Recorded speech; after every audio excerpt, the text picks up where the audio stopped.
Okay. We already got 3 views. So I think everyone needs to start muting and the host speaks, right? Yeah, if everyone could just go into mute. Have you shared it into the group as well? I'm just copying and pasting the caption.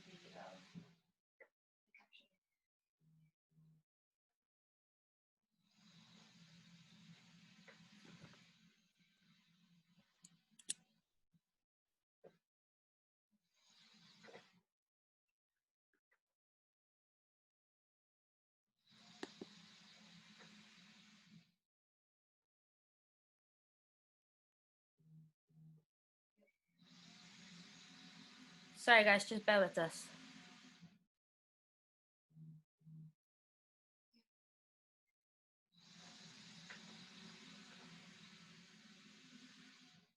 Okay. For those that are watching, hi, my name is Amina and I'm the host for today. The topic that we'll be discussing today is sexual abuse. We have some amazing panelists with us today. I'm gonna let them introduce themselves. We're gonna start alphabetical order. So if I can have Ahmed Noor first. Ahmed, if you can unmute yourself, you're still in mute. There you go. My name is Ahmed Noor Bashir and I'm from Kenya.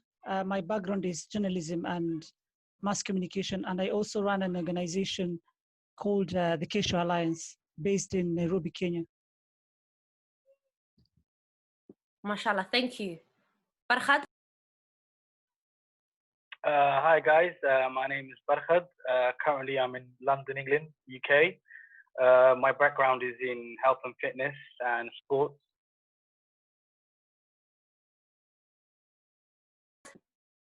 Thank you, Farhad. Honey?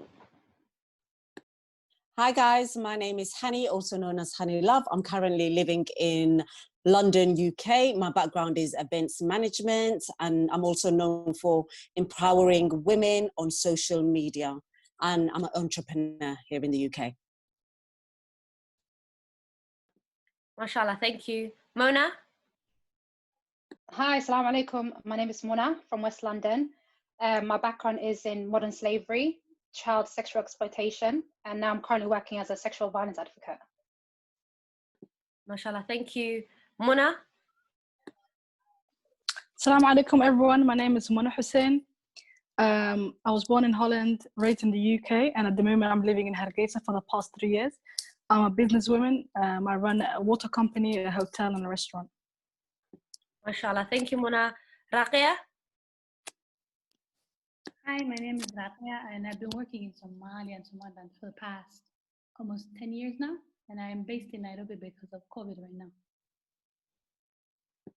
Thank you, Raqia. Rada? Assalamu alaikum everyone. My name is Wada Xaajood. I'm a social activist and health advocate. I'm also a survivor of child sexual abuse, and I've been doing work of raising awareness for the past 5 years. But I've recently shared my story on social media literally 6 days ago, and it's been very liberating, and I'm happy to be part of this discussion to shed light on this issue. Thank you, Rada. And again, thank you to all our panelists for joining us today. We have 4 questions that we're going to aim to answer today. The first one is, why do we find it difficult to believe that we have sexual predators in our Somali community, and has our silence as a community around the issue led to this perpetuating? Can I please get Mona Hussein? Yes, Yeah. Hi everyone. Hi. So I've done a little bit of research regarding this topic, and the reason why, sexual assault that people keep, the reason why it's taboo. So in our Somali community, sexual assault is seen as taboo and it's shameful.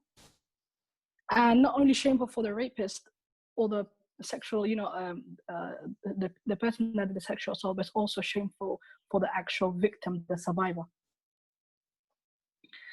Most women get blamed, maybe because she was wearing revealing clothes, or she was walking late at night. And, you know, usually in our Somali dhaqan, they say, you know, let's try to cover it up and let's hide it. You know, maybe if we make it public, no one's going to marry our daughter. So the actual rapist gets away with a lot of things. But Mona, why do you think people in our community find it so difficult to believe that we have sexual predators in our community?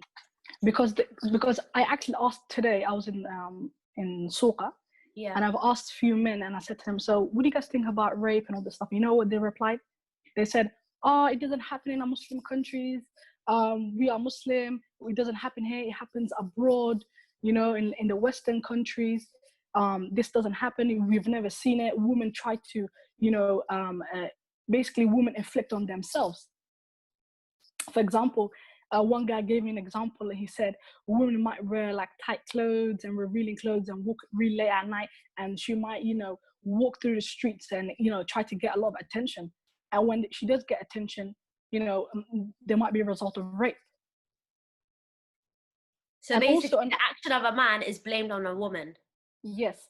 And also, they said, you know, they believe that, you know, Western people get money for, you know, raising this awareness and saying, you know, there's a lot of people, that's what their reply was. People, you know, all these cases, they're just trying to get money. It's all money related.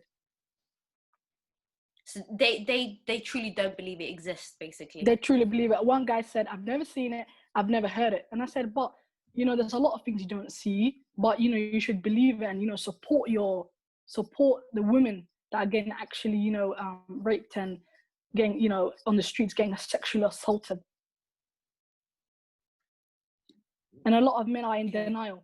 So, for example, I think also it's part of our dhaqan keena that when a rape does happen, they get the elderly men involved, and there's no policies or procedures that actually, you know, there's no actions taken.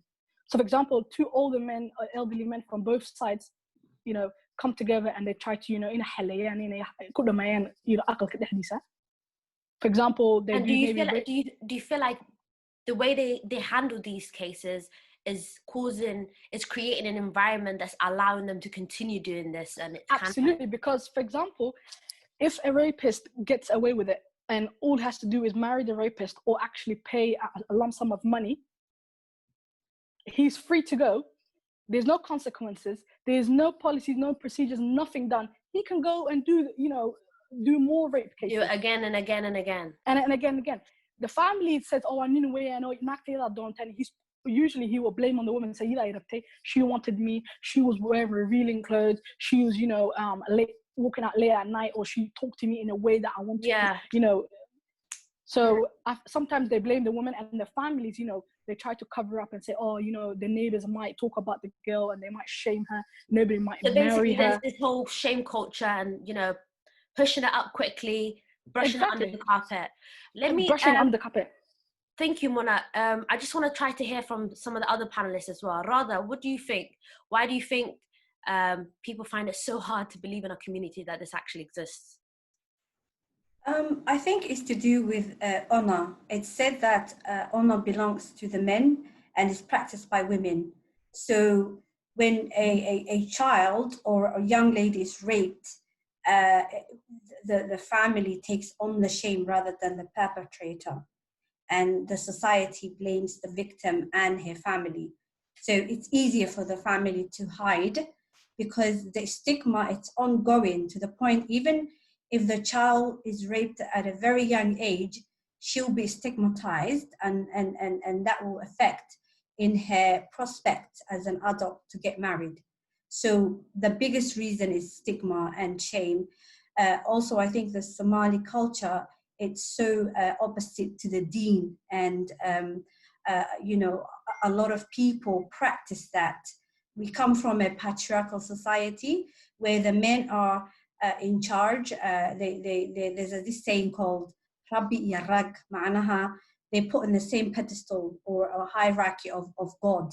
So if a man rapes a young child or a woman, it's like he's pure, he's got his man privilege, he can't, so they will deny it. And so these are some of the reasons why there's that stigma. And also, I think there's a psychological aspect as well, because rape and sexual abuse is very painful. So how people deal with it is the denial and the disassociation. So it's easier for everybody to say it doesn't exist, and we never heard of it. And the biggest reason to justify is like, we're Muslims, but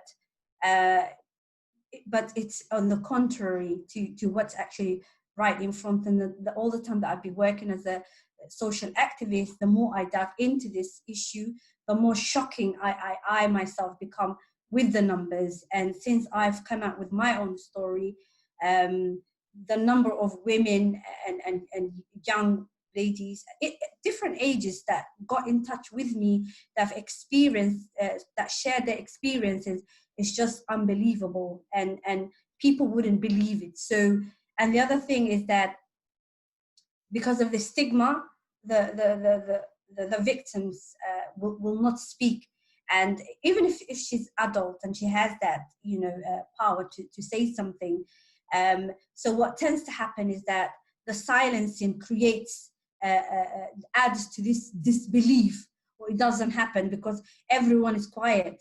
So people that call me, that confide in me, they will tell me, they feel so uncomfortable with the idea of sharing that with anybody. They don't even want me to share this story in writing.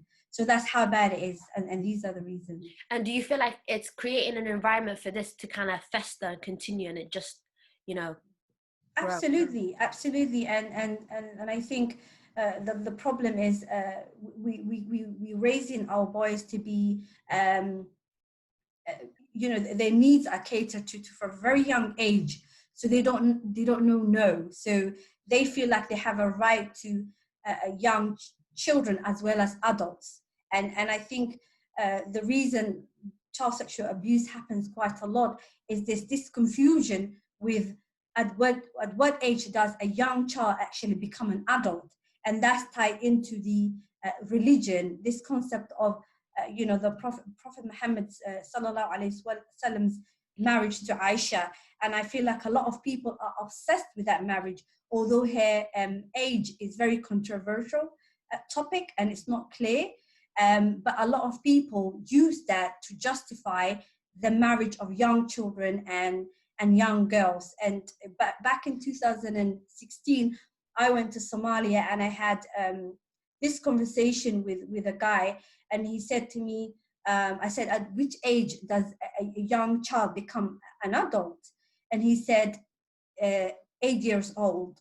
So to me, who's a mother to a daughter, was really shocking.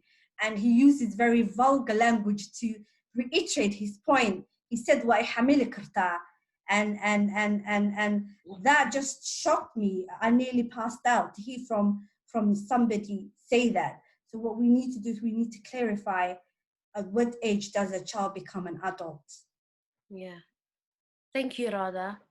Honey Love? Yes. No, I'm here. Hi. Just unmuted. What did you think about that comment that guy just said to Radha, the fact that he said 8 years old, girls can become adults? It's just ludicrous. And it's like Radha said earlier on, we're getting the culture and the deen mixed up. If we followed the deen, we would know right from wrong, because our religion is black and white. But within our community, especially obviously the Somali community, the culture, a lot of people follow the culture, and they, غلط بيفهمين the culture and women's rights. So yeah, he's deluded, honestly. Do you think this whole, like this intermixed culture and religion together needs to separate, and it needs to separate completely. Okay. Yeah. Especially when it comes to sexual assault. So moving on to the second question, why do we as a community protect perpetrators and shame the survivors? Why do you think that is? Do you know what it is? I've started hearing, when I first came on social media, one of the main topics I started receiving was sexual assault. And one thing I want to clarify, just in case, especially in the Somali community, like Radha said, like, what is sexual perpetrators. A sexual perpetrator can come in any form, whether it's female or male. It could be your abti, your habayar, your uncle, your brother, your cousin. And firsthand, I've heard victims come to me and say, walaalkay baa kufsaday, my cousin baa kufsaday, my babysitter who's a female baa kufsaday, the Quran teach, like literally everybody, female to female, it exists.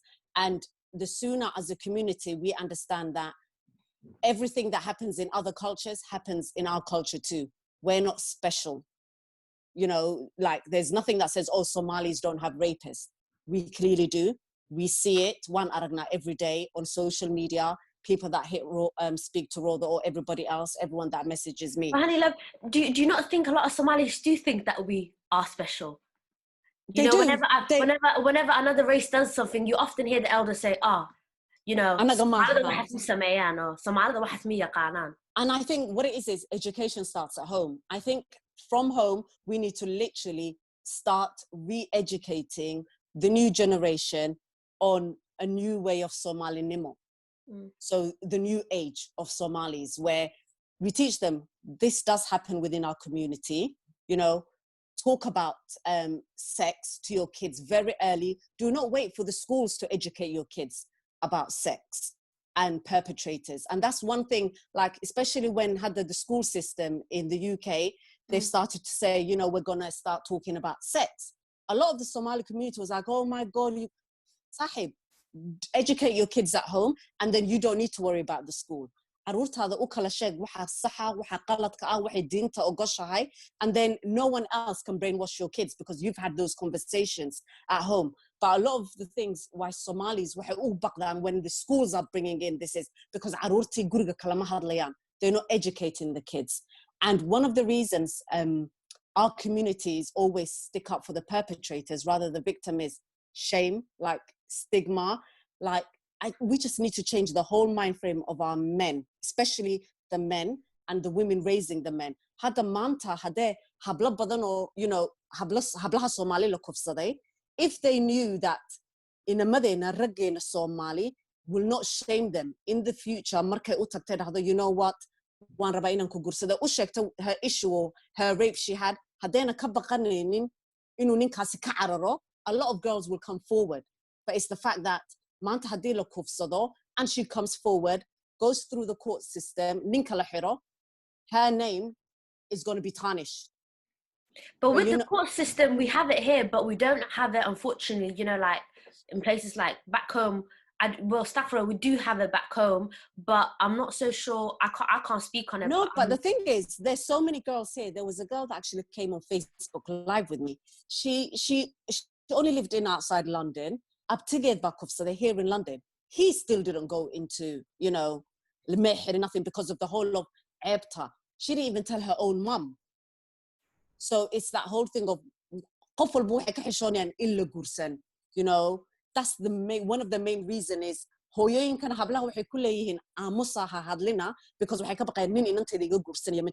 so the, you know, that's the problem. As soon as Ragena, don't stigmatize these young Somali sisters that have been through rape and whatever. A lot more girls will come forward. A lot more mothers will support their kids, their daughters, bringing their perpetrators forward. And another thing is we have to look after our sons. In a mother, because in a mother wal kufsada. Had recently during Ramadan, in an yarban ulla agu arurinaye, abtigi saruma ba kufsaday back home. What did the parents do? They kicked her and the kids out of the house. So now her children are homeless, and they kept the man in the house. So make sure that in a mother you know, it's not just hablaha lokufsada. In a mother lokufsada, and it's more damaging to the boys, because then that's when these little boys will start questioning their sexuality. You know, they start becoming, you know, mentally ill.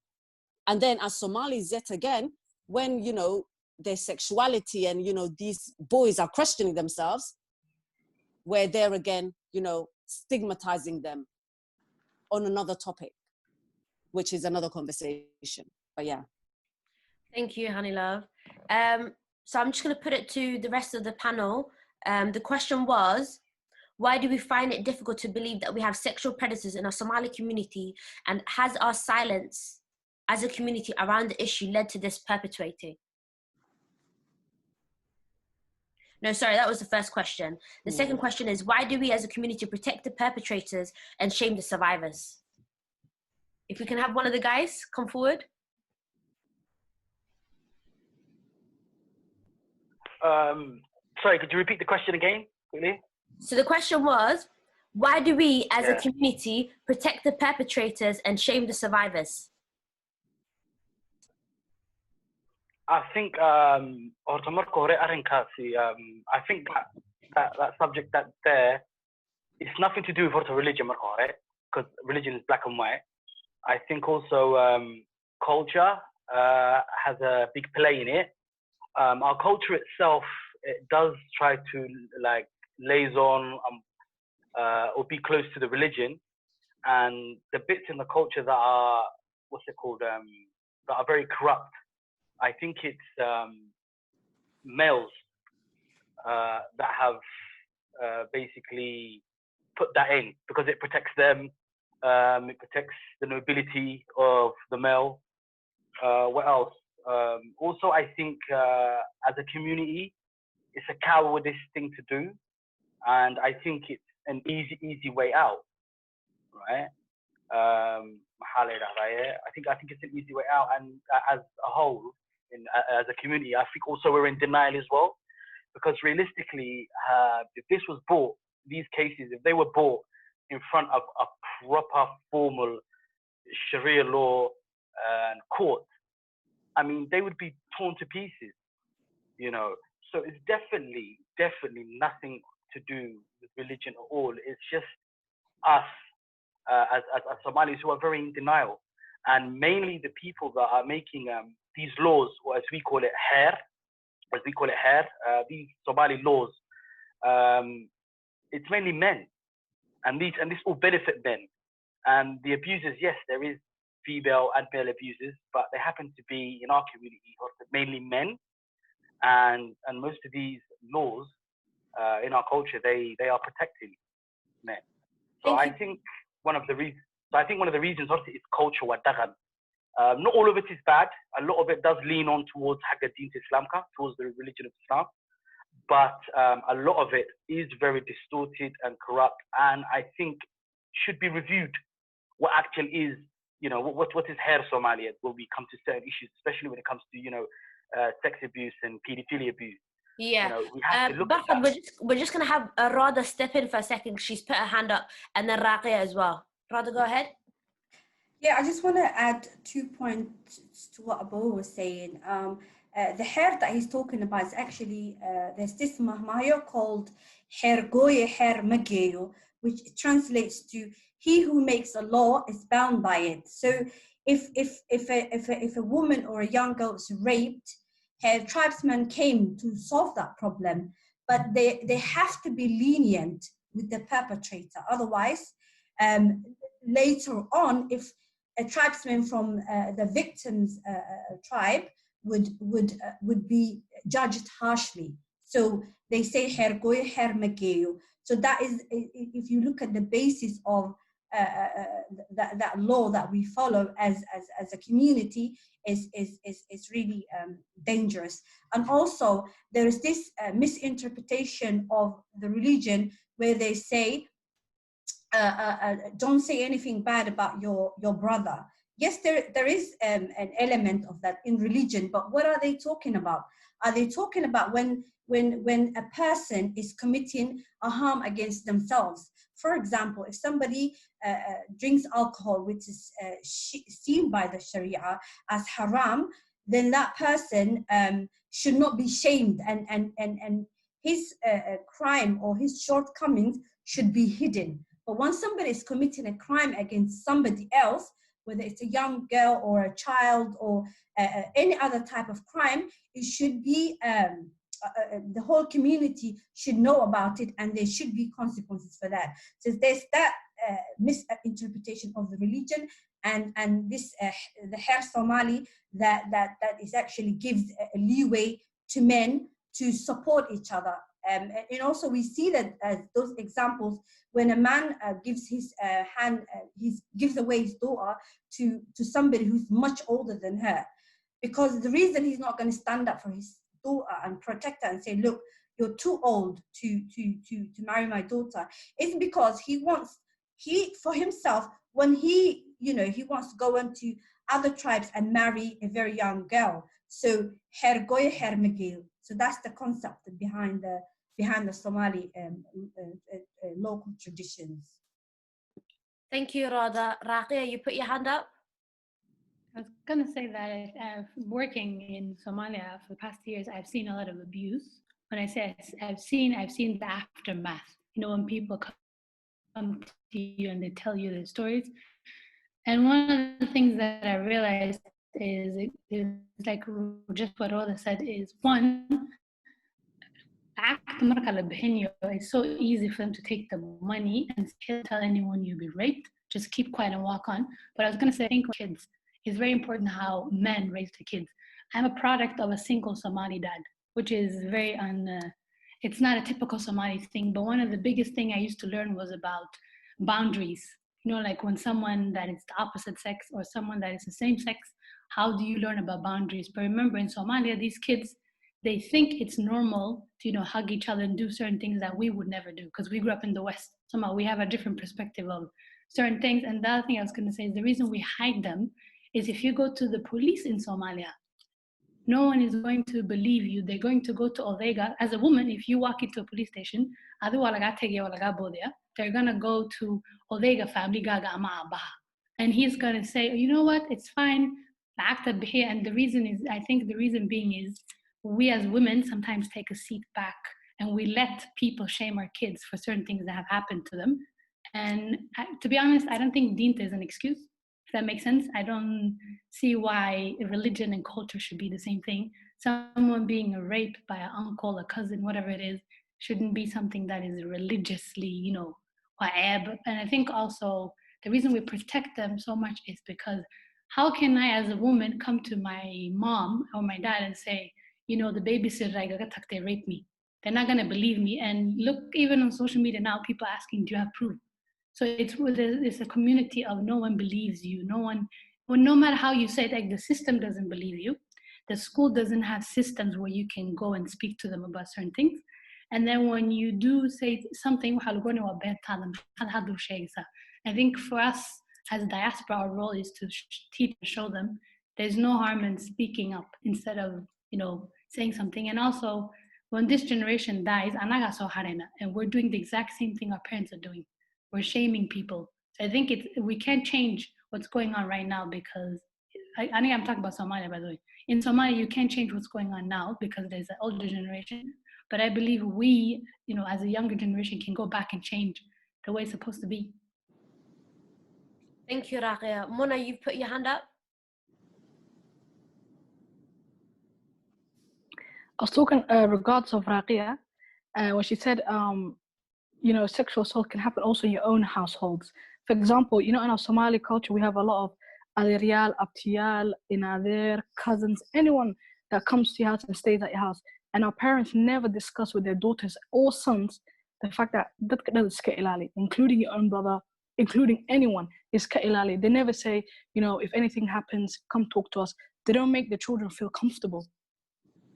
So, for example, yesterday I was talking to one of my friends and she said, her Ma'an Quran teacher, was an 8-year-old girl, there was a Ma'an Quran teacher teaching her in the house, and Al-Babka lost her, so inside her room. And every time, you know, Quran, he touches her up and stuff like that. And every time she screams, the father walks in and then he would say, ha, and Quran, and then, you know, what does dad do? He beats up the child and says, Quran, what were you doing? The father doesn't even want to listen the reason why she's screaming or crying. And this is the Ma'an Quran that is sexually assaulting an 8-year-old. Yeah. So I think we should start from our own houses, from our children. You should say to them, you know, both boys and girls, you should let them know that nobody can touch you, nobody can do anything. And if it does happen, feel comfortable to talk to your mom or your dad. And the parents should listen. In Somali, we don't listen to our children. And especially, you know, when women get married, no parents come and sit down their daughters and say, you know, this is going to happen in marriage, you know, nikah, you know, abuse can. Let me ask you, do you think it comes down to the fact that as Somalis and the elders in our community, they are very embarrassed to have the difficult conversations, the uncomfortable conversations? Let me just go to Radha. She's putting up her hand twice now. Go on, Radha. Abaya mentioned very important topic, which is you know, Ma'alin Duksiga. A lot of people believe that when you mention Ma'alin Duksiga, you are automatically attacking the deen. I've made a video on like what is the connection between madrasa teachers and child sexual abuse, and what I want people to understand is that a lot of pedophiles who are attracted to children, these men are and women are attracted. The female numbers are very small, but the men, they are attracted to children, so therefore they constantly look for ways of having contact with children. So the Ma'alin Duksi is the easiest route for them to get hold of children, because nobody asks for any qualifications of that person. If they found out in one area in Somalia, all they do is they shut down that Duksi and they move to another area. So they constantly have supply of children that they can get hold of and abuse. And then we have you know, because it's a righteous religious person, we put them in a higher moral ground, and we forget that they're humans. So I want every person who's responsible for children to pay attention to that. Make sure that you teach your children about body safety, like the way we teach them how to cross, you know, the road safely. Teach them about their body. So even if you're not there, they can say no, and that might prevent abuse take place. You said about Ma'alin Duksi and, you know, people feeling like as soon as you bring that up, you're attacking the religion, even though it's the individual. And the fact that, you know, some of these, no one's checking for their qualifications. And you mentioned Somalia, but what about, you know, the Duksis that, you know, parents are taking their kids to here in Europe and different countries? Like, do these Ma'alins have, what's it called? Is it called vetting? Yeah, yeah. You know, is anyone checking if they have a criminal record? Do you know what I mean? And that they are Somali for me to leave my kids with them. Yes, you see that concept of trusting someone just because they're Somali. I also grew up with that.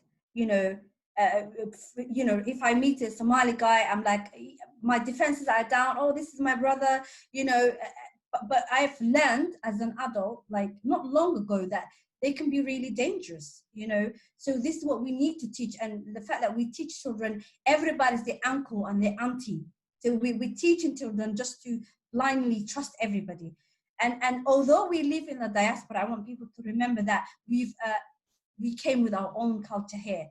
And we're well known that as Somalis, we don't actually integrate into society that well.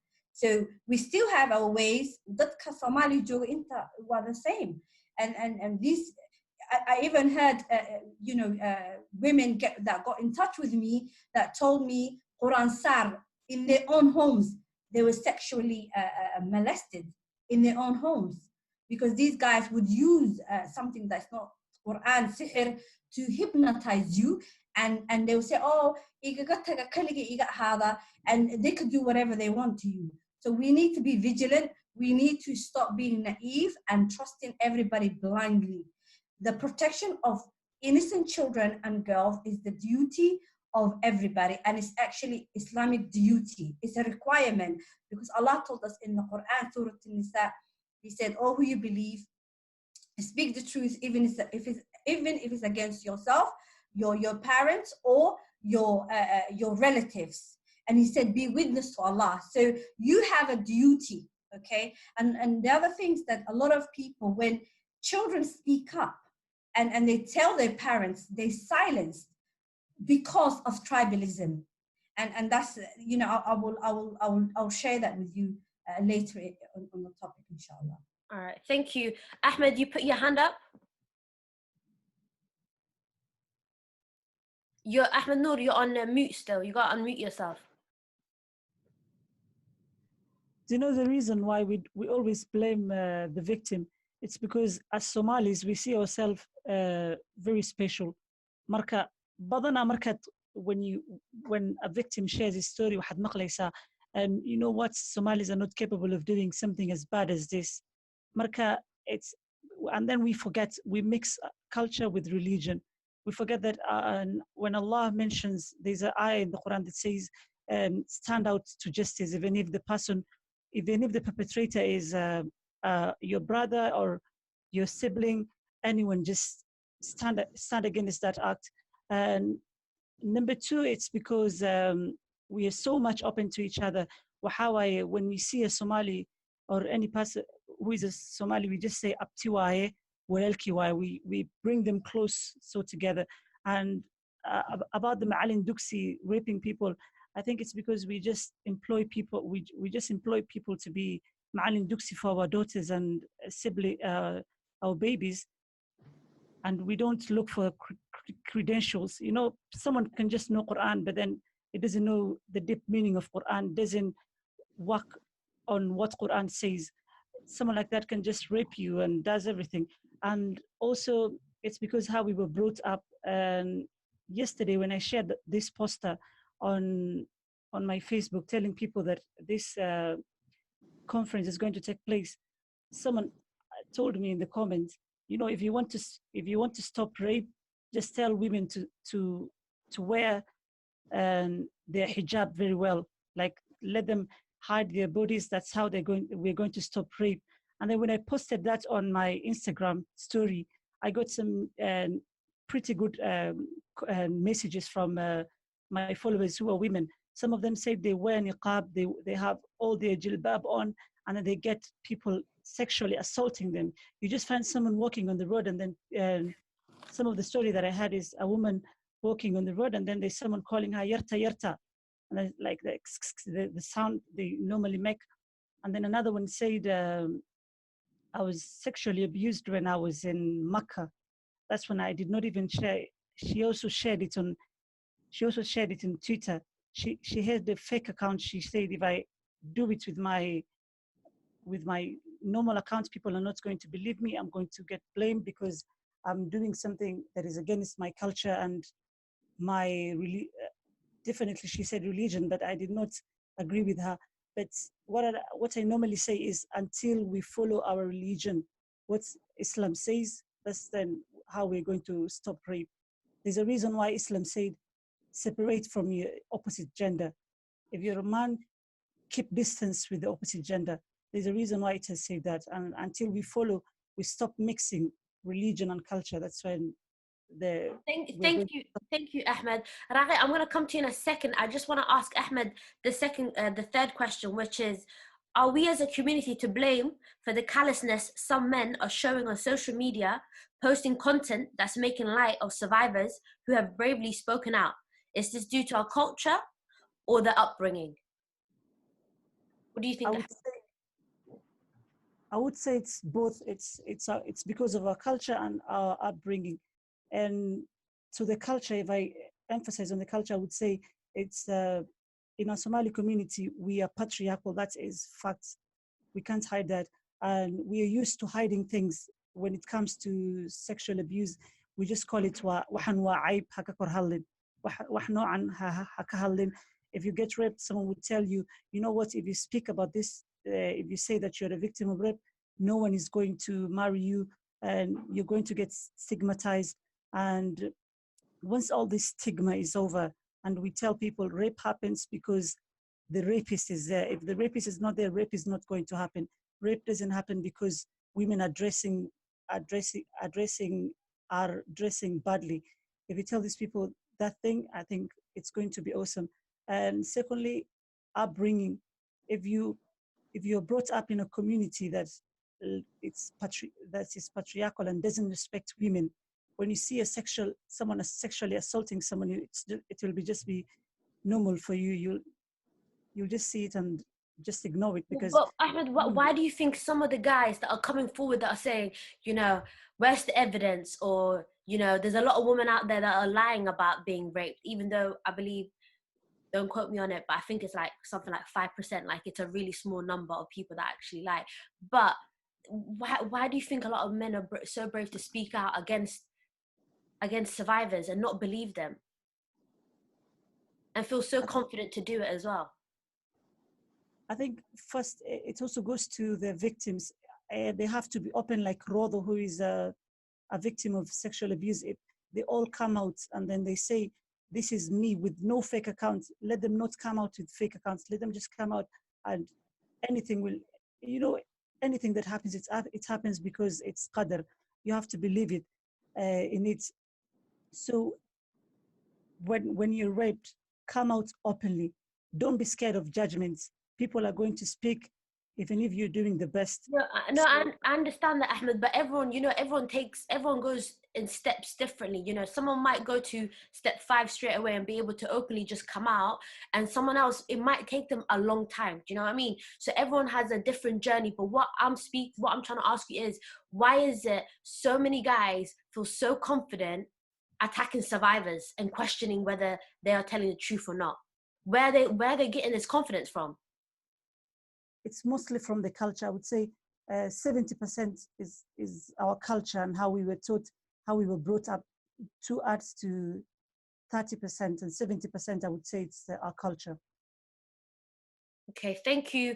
I've had so many thumbs up. I'm gonna come to you all, but I just want to hear from Barkhad as well, because I want to hear what the guys have to say about other guys' actions. Barkhad. I would say we can't really all blame upbringing, because I've seen personally people that have grown up in very wealthy households and also who come from a very well-educated parents, right, who have been abusers. And I've seen on the other hand as well that came from a very poor family that have been abusers as well. I think when we talk about abusers, let's talk about the individual, okay? And I think sometimes we look for ways out, especially the guys, blame culture. There is elements culture plays as well, and there is elements upbringing plays as well. And I think what these guys do, especially these guys that I've spoken to, and these guys that I've seen on social media, is they do hide behind Somali mentality, Somali culture, and sometimes even Dinta. For instance, I'll give you guys a story. One time, I remember I was sitting somewhere in Somaliland with bullshit of men who were friends and family, and I must have read an article about a woman saying her husband raped her. So I must have said, this article came out. I know this woman. I've known her for like 20 years, and they all laughed, and they said a man that is married to a woman cannot rape his wife. She's his. I was gobsmacked. This is the kind of mentality we have. And I was like, whoa. So I had to baby step them to understand. So I said to one of the elders there, I said, imagine your daughter who is married and her husband forces herself on her for whatever reason, even though she's halal for him, for whatever reason, whether, let's just say, he did not like that. And he got very aggressive and actually started to, get aggressive towards me. So I understood I hit a nerve. Okay. I think so it's because elders find it difficult to put themselves in other people's shoes. Right. Yeah. So I was shocked. But what I did was, I just did what any normal person would do. I've just, I baby walked him through. I said, think of it like that. He did not like it at all. He did not want to have the thought in his head of his daughter, her husband, or halala, or kuhad could be, which is rape. And I watched him, and he paused for like 2 seconds, 3 seconds. He processed it, and he got it. But and sometimes I think one of the biggest cards they use is culture. We're Somalians, we have culture. We're not cultureless people, like these Europeans or these other people of from different parts of the world. It's they talk very. Barkhad, we can't hear you any longer. I think you've accidentally put yourself on mute. I think that's it's a bit like what's going on with this whole white supremacy thing. We have a bit of that as we think we're so high You're cut off again. Happened to us. I gotta take that. This happened to us. Yeah. So I think it's different. Upbringing does have, but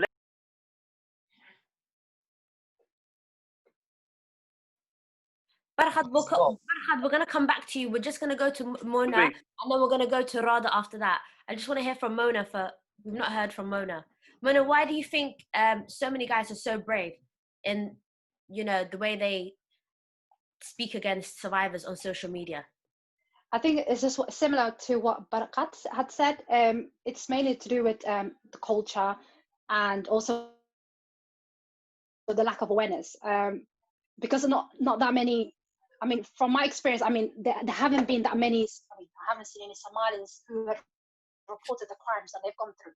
I mean, even recently, I've noticed there's quite a lot of, you know, some Somali survivors who've posted what they've gone through online.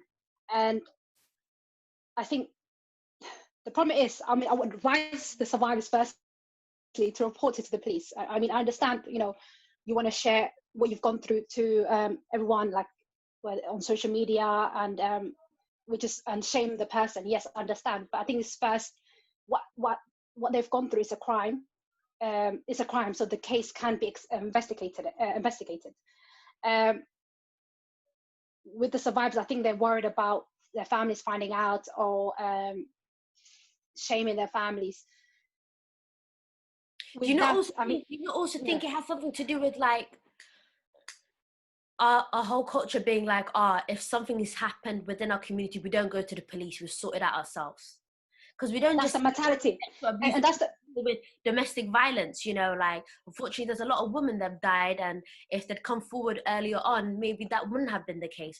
So do you think it has something to do with the fact of our relationship with the police and not wanting to come forward or speak to, you know, like? I agree, and the thing is lack of they're not aware that there's actually support available for them. There are supporters that like organizations that can support them and give them the advice they need and the courage. Yes, that's the thing, and that's why a lot of victims are becoming silent. And I just want to make them aware, whoever's watching on Facebook Live, is that, you know, you're not alone. There are support available in the UK, also in Somalia, Somaliland. And then, you know, I know it's a traumatic experience what they've gone through, and then we're gonna be posting some links to those organizations, and so people will have access to that after this video.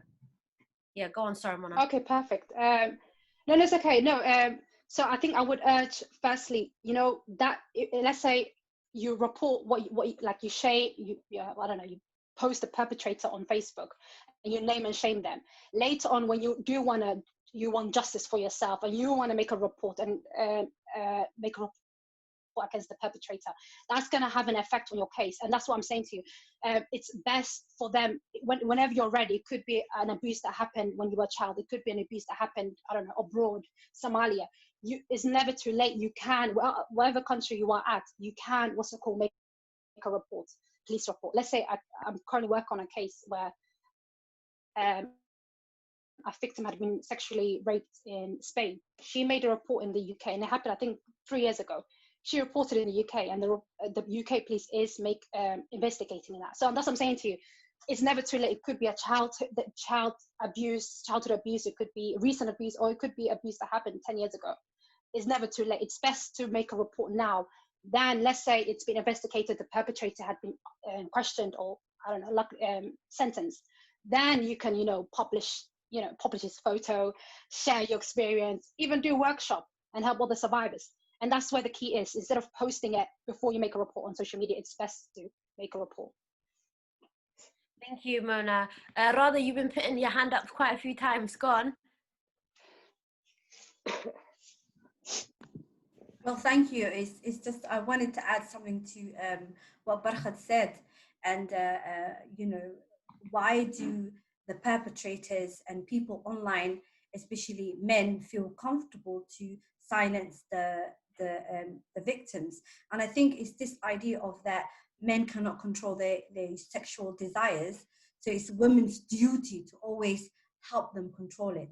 So we need to teach young boys from a very, very young age that actually Islamically, the burden of proof when it comes to hijab actually lies on men. And I'll give you an example. If Somalis consider to be, that Muslim or that kala ka fiican oo ka diin fiican, aniga hadduu nin gaal inaan gurigayga ka baxo, intaan Soomaaliya ku sheegay, nin gaal inaan gurigayga ka baxo, aan shaqadayda tago, soo shaqaysto, baawurkayga kaxaysto, shoppingkayga soo samaysto, and I go about my daily business, and nobody says anything to me, especially at work, or I'm not in danger. Adigoo Muslim maxaa amaan lagaaga heli waaye?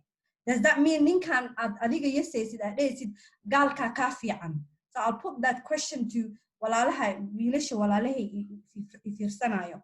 And also, as a survivor, Abaya said report it, and that's very important.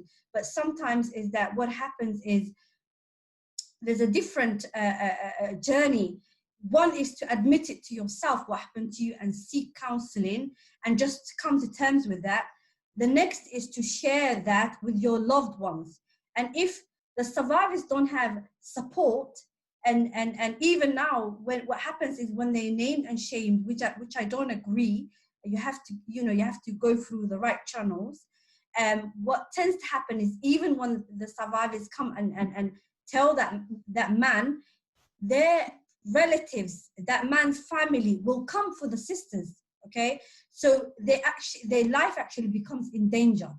And also the survivor's family will also will silence the survivor, and you'll be penalized. So I sometimes feel like, how many fights can you fight? You're fighting with yourself to understand, to make peace within yourself and say, Ilah ba qaddaray, I have to move on. And the other fight is to get justice. So it's just too much fighting, and it can be overwhelming. But I want to say to survivors, I don't like the idea that we victimize people. I don't want anyone victimizing me by pitying me, okay? That was not my responsibility. It happened when I was a child. And now as an adult, I have control. I'm living, as younger people say, my best life. I'm doing well. I am happy, and every single day I'm growing and forgetting from what happened to me. It's not like like when somebody's been involved in a car accident, nobody forever says, Radha, you've been in a car accident. Nobody remembers that. If you're harmed in that sense, people will come, they'll empathize, they'll give you time to heal, they will support you, and that's that. But why is it different when it comes to rape?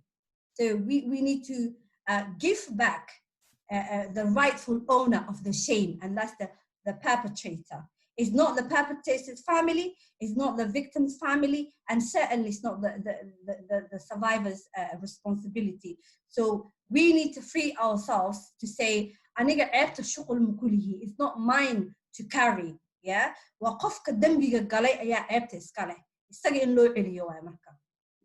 Thank you, Radha. Mona Hussein, you were putting your hand up. Yes, I was talking in regards of what Radha said, telling the police, and Mona said, regarding telling the police, standing up for yourself. But here in Somaliland, when you mention, or when you go to the police station, instead of asking questions about the rape, they will say, what were you wearing, Amba? What were you doing? And why were you walking so late? Were you, causing the reason for your rape? Basically, they're blaming the woman. And instead of asking, how did the person look like, and where was it, and what time was it, the focus on actually the woman, and why are you walking late at night, or why are you wearing revealing clothes? And also today, as I said earlier, I did a research today, and asking people. Mona, do you think they need to also be educated? The fact that they are the police, and the fact that they are actually a government, working on the behalf of the government, on behalf of the public, and are meant to protect the public. If they are acting in that way, if they're talking in that way, it's unacceptable. Absolutely. So the police, first and foremost, here, I don't know, obviously in the UK, they get trained and, abroad, but here in Somalia, you just get any tribesman, just straight from Badia, his uniform, and give them a gun, teach them how to shoot, and that's it. be put in positions. They never have training. They never have, you know, anything. So I think never. So it's just Somalia that is like, you know, chahil bal meshla so for this, and they say, okay, you Hebel, you're from tribe X, Y, and Z. Please sit here, represent us, do your job. He doesn't know even where to start. He probably has never seen, you know, have never had any training on rape cases. He probably so backwards minded. The fact that, you know, he thinks rape is, you know, women self-inflicted. And also another thing today, when I ask questions, you know, one guy said marriage became so expensive. And then I was like, okay, if marriage became expensive, which right gives you to rape a woman? He said, if I rape her, I know I'm going to get married to her because she's already been exposed to me. She already, you know, I've seen everything. So I might as well just get married to her. That's such a backward way of thinking. A backward mentality. So and I was like, but I go, look at this. But imagine this being your sister, your daughter. You're just talking rubbish, you know. Imagine this is your sister. Would you accept that? I'm sorry, the fact that guy even had the bravery to say to you, marriage is so expensive. Yeah. So I said, so what I said to him is, how about you marry women on your league? It's not even that point. He bears excuse a crime with the fact that something's become expensive. Yeah. So I said to him, how about you do this? I go, how about you save up? How about go and Hagbid or something and save up your money and then marry the woman? And if you can't afford her, just wait, you know, a few years. But he was like, no, you know, Numerkena was Harifian. And also in regards to what Barkhat said, the marriage rate. You know, a man also said, some women, that's exactly what he would say. They enjoy it. You know, for example, you know, there's a lot of reasons why a woman doesn't. We've got Barkhat here putting his hand up and shaking his head, so he really wants to interject. And after that, we're going to come to you, Raqiya and Ahmed. I've not forgotten your thumbs up. Go on, Barkhat. I just wanted to touch on a few little things. One is, when Muna was talking about, when he was saying, the guy was saying, some women, they actually enjoy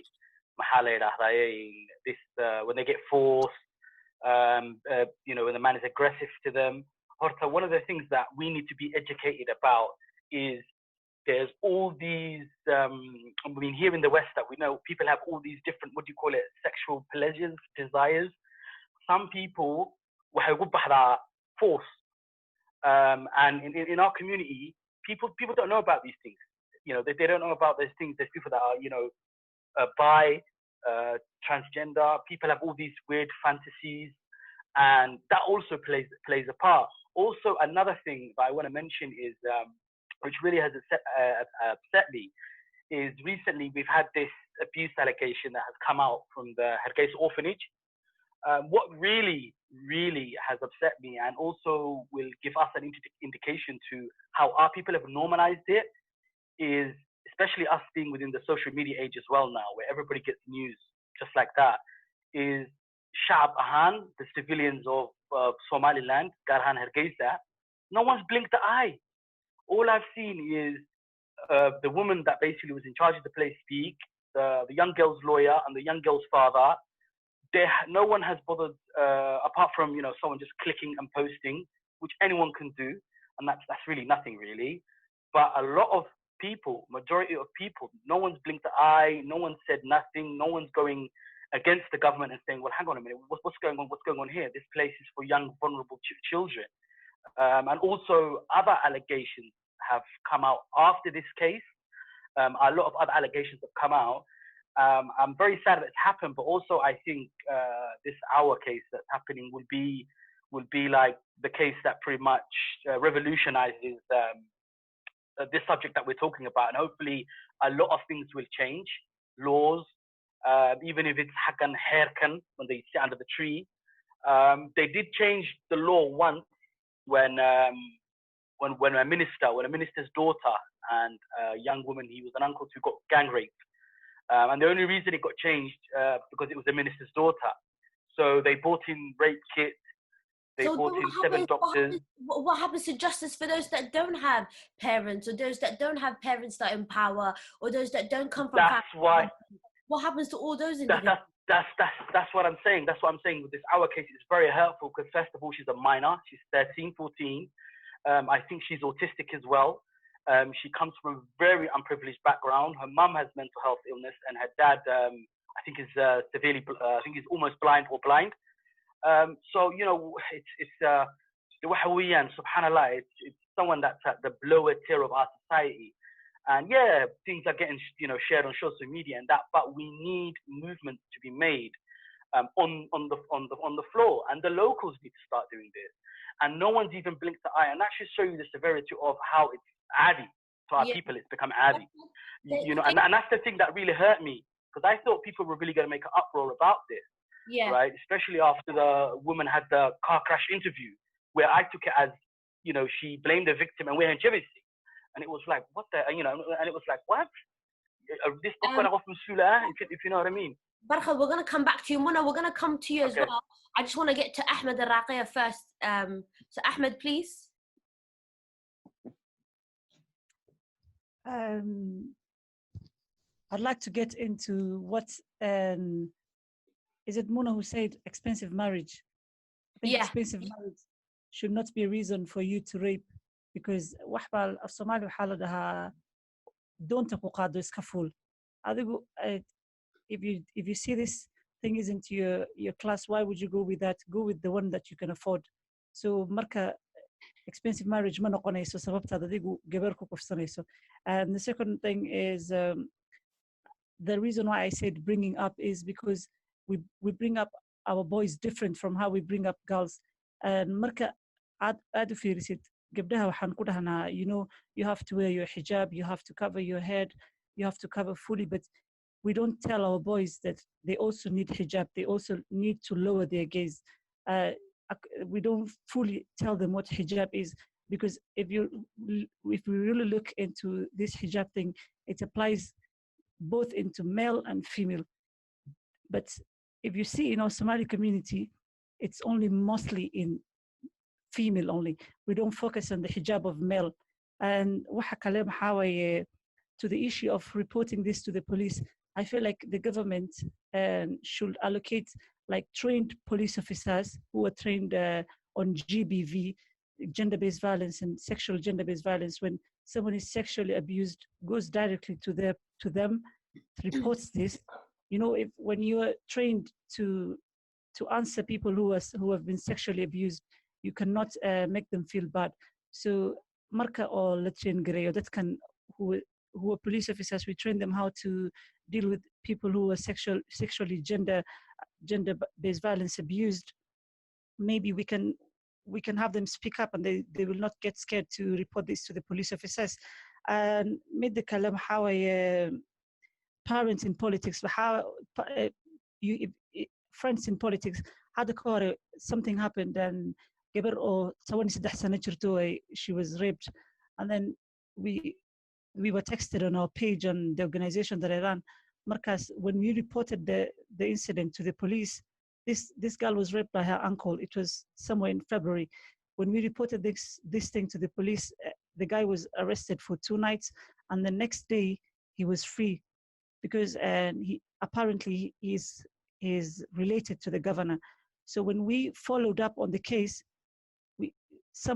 a lawyer from the court just told us, you know what, you should not even bother with this thing, because this guy is related to the governor, and there's no way that you're going to get this guy arrested. And by the way, this guy is a Somali. Wahawa Garissa, if you guys know of Garissa. Ahmed, let's not mention any names, because like I said before, we're not going to be doing that, okay? Okay, sorry about that. Marcus, the guy is now free, walking around. And then he's obviously going to do it again. So Ahmed, I understand what you're saying. It's in the sense of, even if we ask survivors to come forward, trust the system, is the system actually going to do what they're meant to do? Or if the perpetrator is an individual that is in power, or knows someone that's in power, or is related to someone in power, doesn't mean that they're going to get away with it. And what's going to happen then? Did the victim come out for no reason? And, you know, that, yeah. But Ahmed, I'm going to come back to you. I'm just going to go to Raqia. She's impatiently waiting. Sorry. We'll come back to you. Raqia? Can you hear me? Yeah, perfectly. Go on. Well, there's 3 points I have. One is when it comes to people that on social media for the past couple of weeks, I've been watching like slowly just to see what is going on. Because I've usually worked on the ground with girls that have been through abuse and in Somalia. But the thing that bothers me the most is, I'm going to be honest, we are all part of this. We support them. There's people that have come out that I used to support that I was like, you were doing very good work for the Somali community. The past week, I've deleted all of them and blocked them. Because when someone comes out with their story, who are you to tell me as a woman what I'm saying is a lie because you know the guy? Does that make sense? I'm not going to say any names, but my point is just because even now, if my friend, which is a guy, abuse me, I'm going to cut you off because I don't want to show girls that it's okay to be friends. I know people within my own network of people that I've heard have done stuff. What did I do? I cut them off because I feel like I owe to other women that, you know what I say, consequences will go away. So shut up and move on. And with people on social media, it's not only men, you guys. There's females going on Instagram live and saying things like, oh, and why do we believe them? This is all made up, it's for the cloud. Well, if it's for the cloud, it's between you and your creator. It's not between me and you. If I believe you and you telling me a story, that's just the most human thing I can do. And the other thing I was going to say is when it comes to Quran schools, mal'amad, I've heard the most horrific stories where a teacher tells a student, if you have a 5-year-old, 7-year-old, 6-year-old, I don't know the age, but you have to teach your kids. You sit on the opposite side of the room. And then there's an incident that happened in the UK where there was mal'amad. Maalinka was teaching the kids. They went to another mal'amad, and then the kids started sitting on the lap of the new teacher. He told the parents, do you guys know what the parents did? Nothing. They didn't talk to the kids about it, nothing. So I think we as a community take responsibility for certain things, like delete people from social media, stop supporting them when you see that what they're doing is not helping it's not helping victims. And when it comes to laws, 2018 in Hargeysa, people tried to make a law. The religious leaders came out and they said, we were not including this law, it's not going to be implemented at all. So there you go. Every time you try to implement a law where you're trying to protect the survivors to come out and speak, and they're telling you as a woman, we don't believe you. Me, I can't speak on the deen because I don't know it inside out. But what I keep on hearing from a lot of people is, every time there's like a law that's people are trying to implement back home, there's these men of religion or whatever coming forward and saying, no, this goes against our religion. Even though when I hear the law, I'm thinking, actually, from what I know and from what I've understood, it's bang on in line with our religion. So what do you think we need to do? Do we need to get people that are females or other people that are educated in the deen that can, stand up and be like, well, actually, no, what you're saying is incorrect because in the Quran and reference the appropriate section, it says X, Y, Z. No, I think, okay, this is going to be a very unpopular opinion. No, but that's not popular opinion. I think you should take the religion out for a second and understand this is a human being. And in our deen, this says you treat people the way you like to be treated. There's akhlaq. So Malihan, we forgot the word akhlaq. And it bothers me because it has nothing to do with nini or not, because I'm trying to say, it has to do with the way you've learned about the word akhlaq. Imika, if I see as a teacher, I teach a lot of times, if I see a young boy, I'm not going to think automatically, it's a kid that you're teaching. But in Somali culture and in the way we have, they have no educational background.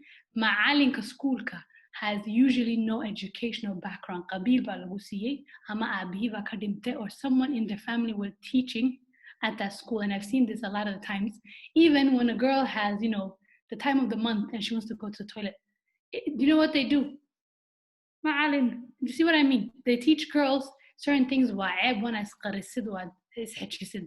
I think is you should take the deen aspect out of it. And the thing that men reacted to was deen taha nin nag qaba ma rape karen karo.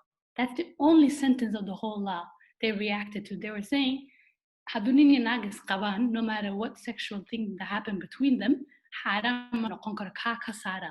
Then we can let you have the law.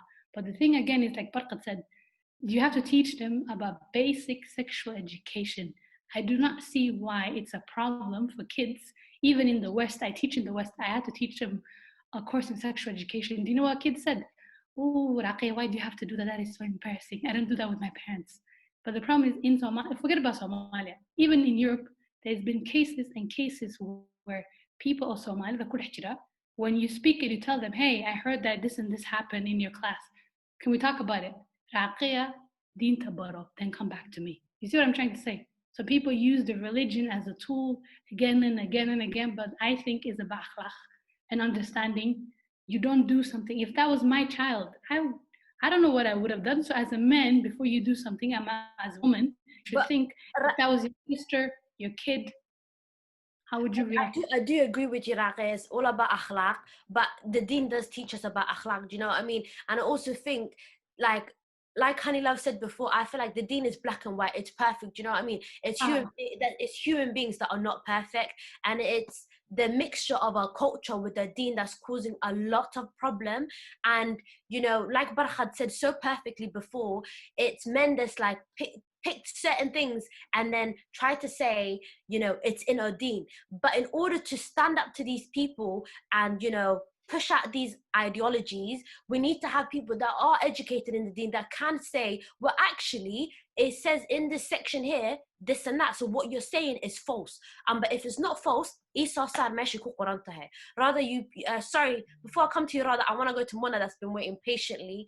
I know you wanted to say something about the case that Barhad mentioned earlier on.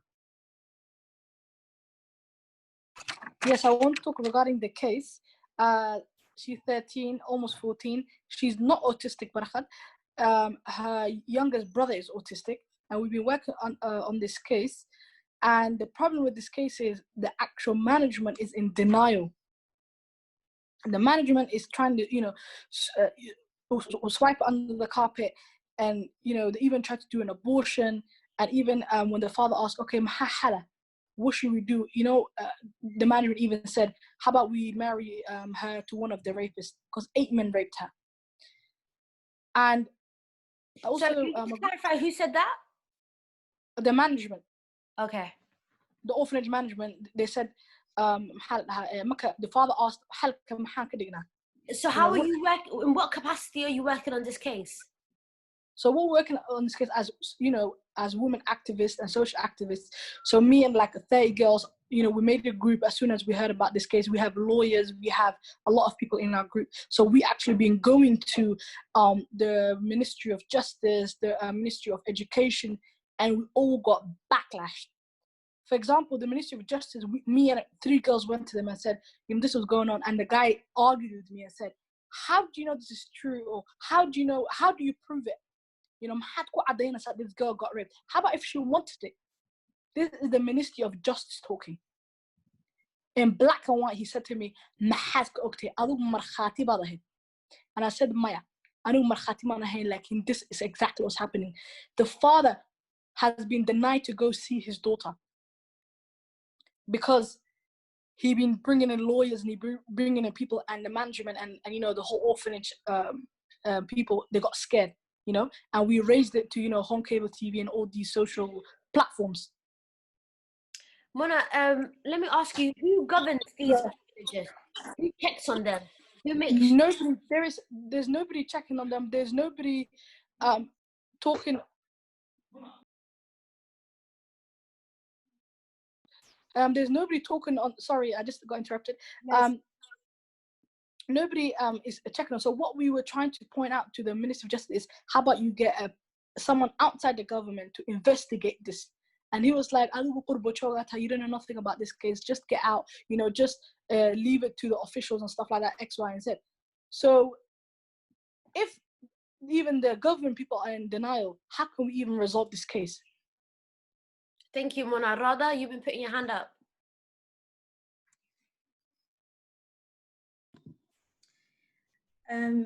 Yeah, I just wanted to add on to what Raqi was saying. I can understand her frustration, but I think as a Muslim society, our biggest motivator is our deen. And what we need to do is learn the deen and teach to everybody so that they understand the basis of Islam is being a just, society and just individuals. And when we turn away from justice, you have a very dysfunctional and really messed up society. And the other thing is there are two type of groups. I call them Ga'an Kudigle is the person that committed the crime, and Khalbi Kudigle, somebody who hasn't committed the crime but they support in that criminal. And this is because of tribalism. And if we really want, as a society, we need to choose. Shall we choose Qabil that's based on, or let me support my, my tribe, my this, my that. For me, you can use tribalism in a positive manner. Build where you come from, build hospitals, institutions, share your education, support the vulnerable in your community. But using tribalism to bail out criminals, who even after all the obstacles of getting, criminals to justice, it's a long road. But when we get there, then we have people that actually collecting money and taking these men out of jail, and they send them abroad or another city. So we need to really look ourselves, because I think that we have few Ga'an Kudigle, but all of us are Qalbi Kudigle, because we're not holding each other accountable. Thank you. Radha, let me ask you a question. Now you spoke about accountability, and Mona mentioned earlier on there's no one that's checking on these orphanages. As a society, I'm not saying that we should copy everything that the West has, but there's certain things that they have that work that I feel like that we could probably implement. Things such as, having, Mona mentioned that, having external individuals investigate things, having procedures and policies where, there's constant audits, or, a person can't just build a building and be like, it's going to be an orphanage. Even though there's good intention in it, you need to make sure you're safeguarding these people. So what do you think, where do we start? What do you think we need to do? Like for me, I don't like politics and I like to stay away, but it's really important that women, take part in politics, because what matters is that we need to be in the decision-making tables. Like Abaya said, Muna said, when she went to the Minister of Justice, he doesn't get it. He doesn't want to understand it. He needs training. He needs a woman's perspective, because when a sister is in that environment, she will represent you. So what we need to do as Somali women, regardless of which region we come from, we need to come together. We need to take back, the constant stream of income that is taken away from us due to tribalism, and take that money and put it to good cause. If there's someone like Muna, and if she's doing a course in Somaliland, send that money to her. If there's someone like Abayo Raqia, fund her. And if sisters in politics, in the government, in the cabinet, support these sisters.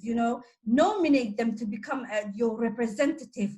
Because if we're not in these places, a lot of people cannot understand our needs as women. So we need to be involved in politics. We need education. We need all of us to volunteer our time. This is what I'm doing. I don't get paid for this, and this is a very heavy work. And there's this huge misconception that anybody that wants to be an activist is actually gaining something. I've been doing this for the past 5 years, and I can tell you I haven't earned any money. I actually give my own money and my own time.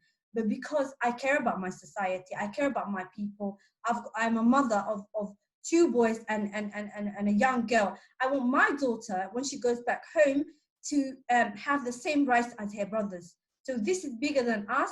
This is bigger than everybody else. So we need discussions like this. We need to come together. We need to remove the barriers that are created by tribalism and patriarchy.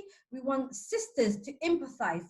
You don't need to be a victim or a survivor to understand, to empathize with another sister. You just need, you can lend your voice, you can lend your ear, you can support her, so that's, I think that's what we need to do. We just need to break those barriers and be involved and change it.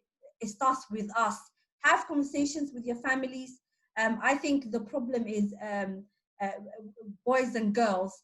It's like, I challenge any Somali family. Have they ever sat down, boys and girls, your brothers, the siblings, have they ever sat down? Forget about the parents and the older generation. Have you ever sit down with your sister and asked, have you ever been made uncomfortable? Did anything happen to you?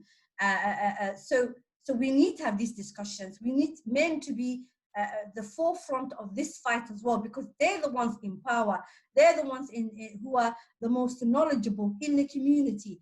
And they need to fight for, if not for their wives or their sisters, they need to fight for their daughters. And I believe every father loves their daughters. Yeah, thank you, Rada. Mona, I'm going to come to you. Raqi just put her hand up earlier on. Raqi? I was just going to say one thing. I agree with both of you, Rada and Mona. There should be women, but the thing is, the law even I was talking about earlier on was implemented and made by women working for the Ministry of Justice. So there you go. You see the fact that there's women there, but people are not believing them. People are not giving them a chance to actually, implement laws. And secondly, what I was going to say is, on Friday I was listening to this sheikh speaking and making comments about this whole thing. You know what he said? This is a sheikh preaching to people in a mosque. And that should tell us, how far we've come. He said that not every Somali woman goes to a club. You see what I mean? Not every Somali woman wears something that will tell people, come and rape me. Does that make sense? Like the way he was speaking, instead of telling these men that were listening, what are you doing? You should be more aware. And the other thing is, before our prophet died, he 3 times in his last khutbah, he said, take care of your women, take care of your women, take care of women. Did people forget? This is the sort of things that frustrate me, is we pick and choose what we want, but in reality, as a society, we are responsible, especially the men, to explain to them what this is and also to implement consequences. Thank you, Raqia. Mona? What I want to say is also on the topic of creating awareness is very important. I think everybody should take responsibility to create awareness within your families. Let's start off with your own families, your father, your uncle, your cousins. I think everybody should, tell them, this is not normal, and we need to change our elderly men and women, their mentality. And also a lot of professionals, they should come to Somaliland or Somalia or anywhere where Somalis live, and also, to volunteer to help these innocent people that are getting, sexually assaulted, raped and stuff like that. I think also, for example, if somebody, is good, does counseling, or somebody's a therapist, they should come and try to, teach other people and, do sessions with other people so everybody can take advantage of. In Somaliland right now, I haven't seen any counselors, I haven't seen any therapists. So if we want to take to a therapist right now, we may have to get them from abroad. So I would suggest Somalis listening to us today, we should all come back to wherever you're from, come back and try to, even for a month or two, take a holiday, 3-4 weeks, come and try to do workshops and teach our young people and teach our elderly, all this, create awareness. Because if we don't do it, who will? This is for our children. The elderly are going to die off. Our children are those who are going to suffer. Also implement, as soon as your child is like 1 or 2 and starts, talking and stuff, implement all these sexual things and tell them that it's not okay for somebody to touch you. It's not okay somebody to touch your private part. It's not okay for them to, anyone, look down on you because you're a woman. Mona, you've already touched on the final question that I was going to ask, which is, how do we change the way our elders view sexual abuse and the way they deal with survivors? I think we should hold responsibility as a Somali community and forget about Qabil. Now on this case regarding our, the management said, I'm getting attacked because of Qabil. I'm getting, character assassination. There's some people behind this. There's nothing behind it. We just want justice for Aw. She's a 30-year-old. Her mother is mentally sick. Her father is blind. They are so poor. We try to, we're trying to forget about Qabil. We don't know who she is. We don't care what she is as long as she's Somali. And that's what people need to understand. We don't care about Qabil. Qabil needs to, disappear. In Rwanda, Hutu and Tutsis were Ismaili, was Hasuqin. But right now, if you ask them, what are you? They say, I'm Rwandese. They don't say, I'm Isaac, I'm Hawiya, I'm Darod, I'm Machirten. Who cares about that? We should think about our children and their future. Forget about the elderly, cost what money. But our children, those are going to suffer. I have a 5-year-old daughter. I teach her, if anybody touches you, scream, kick, fight. We're going to tell the police, and the police will do justice for our children, and including sons as well. Sons are also, boys also get abused. Thank you. Barakha, you've been putting your hand up. Yeah, just to touch on how can we make our elders understand. In me, I was living back home for about 3.5 years in Hargeysa, and I was in other places around in Somaliland as well. And I spent a lot of time with these local people, whether it be friends, family, or people in business. And one of the things, and kafahmi, is you have to, as we say in Somali, like you have to farwin gudik. Sometimes you just, you have to say it to them very loudly, and you have to baby step, walk them through it. Also, I think we need to start programs about family-based programs, about things about within the family household. That family should sit down, and the father should just not, lam'amila the boy, and the mum just deals with the girls. But as a family, they sit down, and even the father needs to drop knowledge to the daughter about what a good man is. She shouldn't just hear it from a woman's point of view, being her sister and her mum. So the father needs to play a big role in the female's life, his daughter, and the mother also needs to play a big role in the son to show him, listen, as a woman, as your mum, this is how you should treat a woman, and this is how you should treat, a prospect who's going to be your wife. We need to do programs like that. Also touching on a little bit with the case with Awa. I think also another thing people use is the whole Qabil thing, and what it is it's indirectly giving a shout out to the tribe that person is, saying, "It's so good, I need help, I'm drowning." There's so many things wrong with this case and many others, and unfortunately, sometimes when people are in the wrong, they do beat the drum of that Qabil card because it's a safety net as well, and people use it, for negativity, and a lot of these abuses. They say, listen, they are trying to tarnish the name and the honor of our tribe, and even if they know he's done it, they'll be like, we'll do it for the good of the cause because we share a certain ancestor that was 10 granddads ago, which is stupid. So I believe we are people outside of the box, especially back home, and seeing as we're outside of the box, we can see all the problems. Okay, and I think we need to be the ones to really kick off a fuss.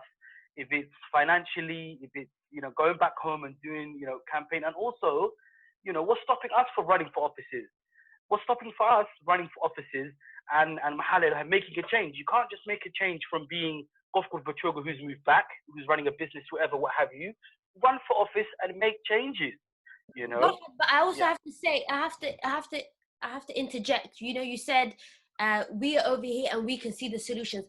I truly believe that our fellow sisters and brothers back home that are the young generation also see the problems and also have but I believe they don't get the chance to implement the solutions or take a position of power because the elders are so focused on holding on to this position when it's like their brain is dried out and they don't have any more solutions or creativity left in them. No, I definitely do agree with you there. And mashallah, I think social media has really helped us a lot because we're having a lot of youth, mashallah, are trying to get away from this backwards thinking And mashallah, they're doing very well. But even some of the youth themselves, they've been, what can I say, hypnotized. It's been normalized. Oh, don't worry, هيك هشين, مقبل لسين, حال كذا, constant كذا حالات, things like that. But mashallah, yeah, we are having, young boys and girls back home who are really fighting for this cause as well. Yeah, they are. Thank you, Barkhan. I'm just going to go to Mona. Mona, how do you think we can change the elders' views on this? Can I just add a few points on the third question, and then can I answer the fourth question, if that's okay? Okay, agreeing what Mona said, and to add what Rhoda had mentioned, obviously, as well as the Dean, we do need quite a lot of, in the UK, a lot of training awareness in the Somali community, schools, mosques. We have quite a lot of mosques that's run by Somali. And also let them know that, you can't get away with it. There are consequences to your action, whether it's the man is the perpetrator or whether it's the female that's the perpetrator.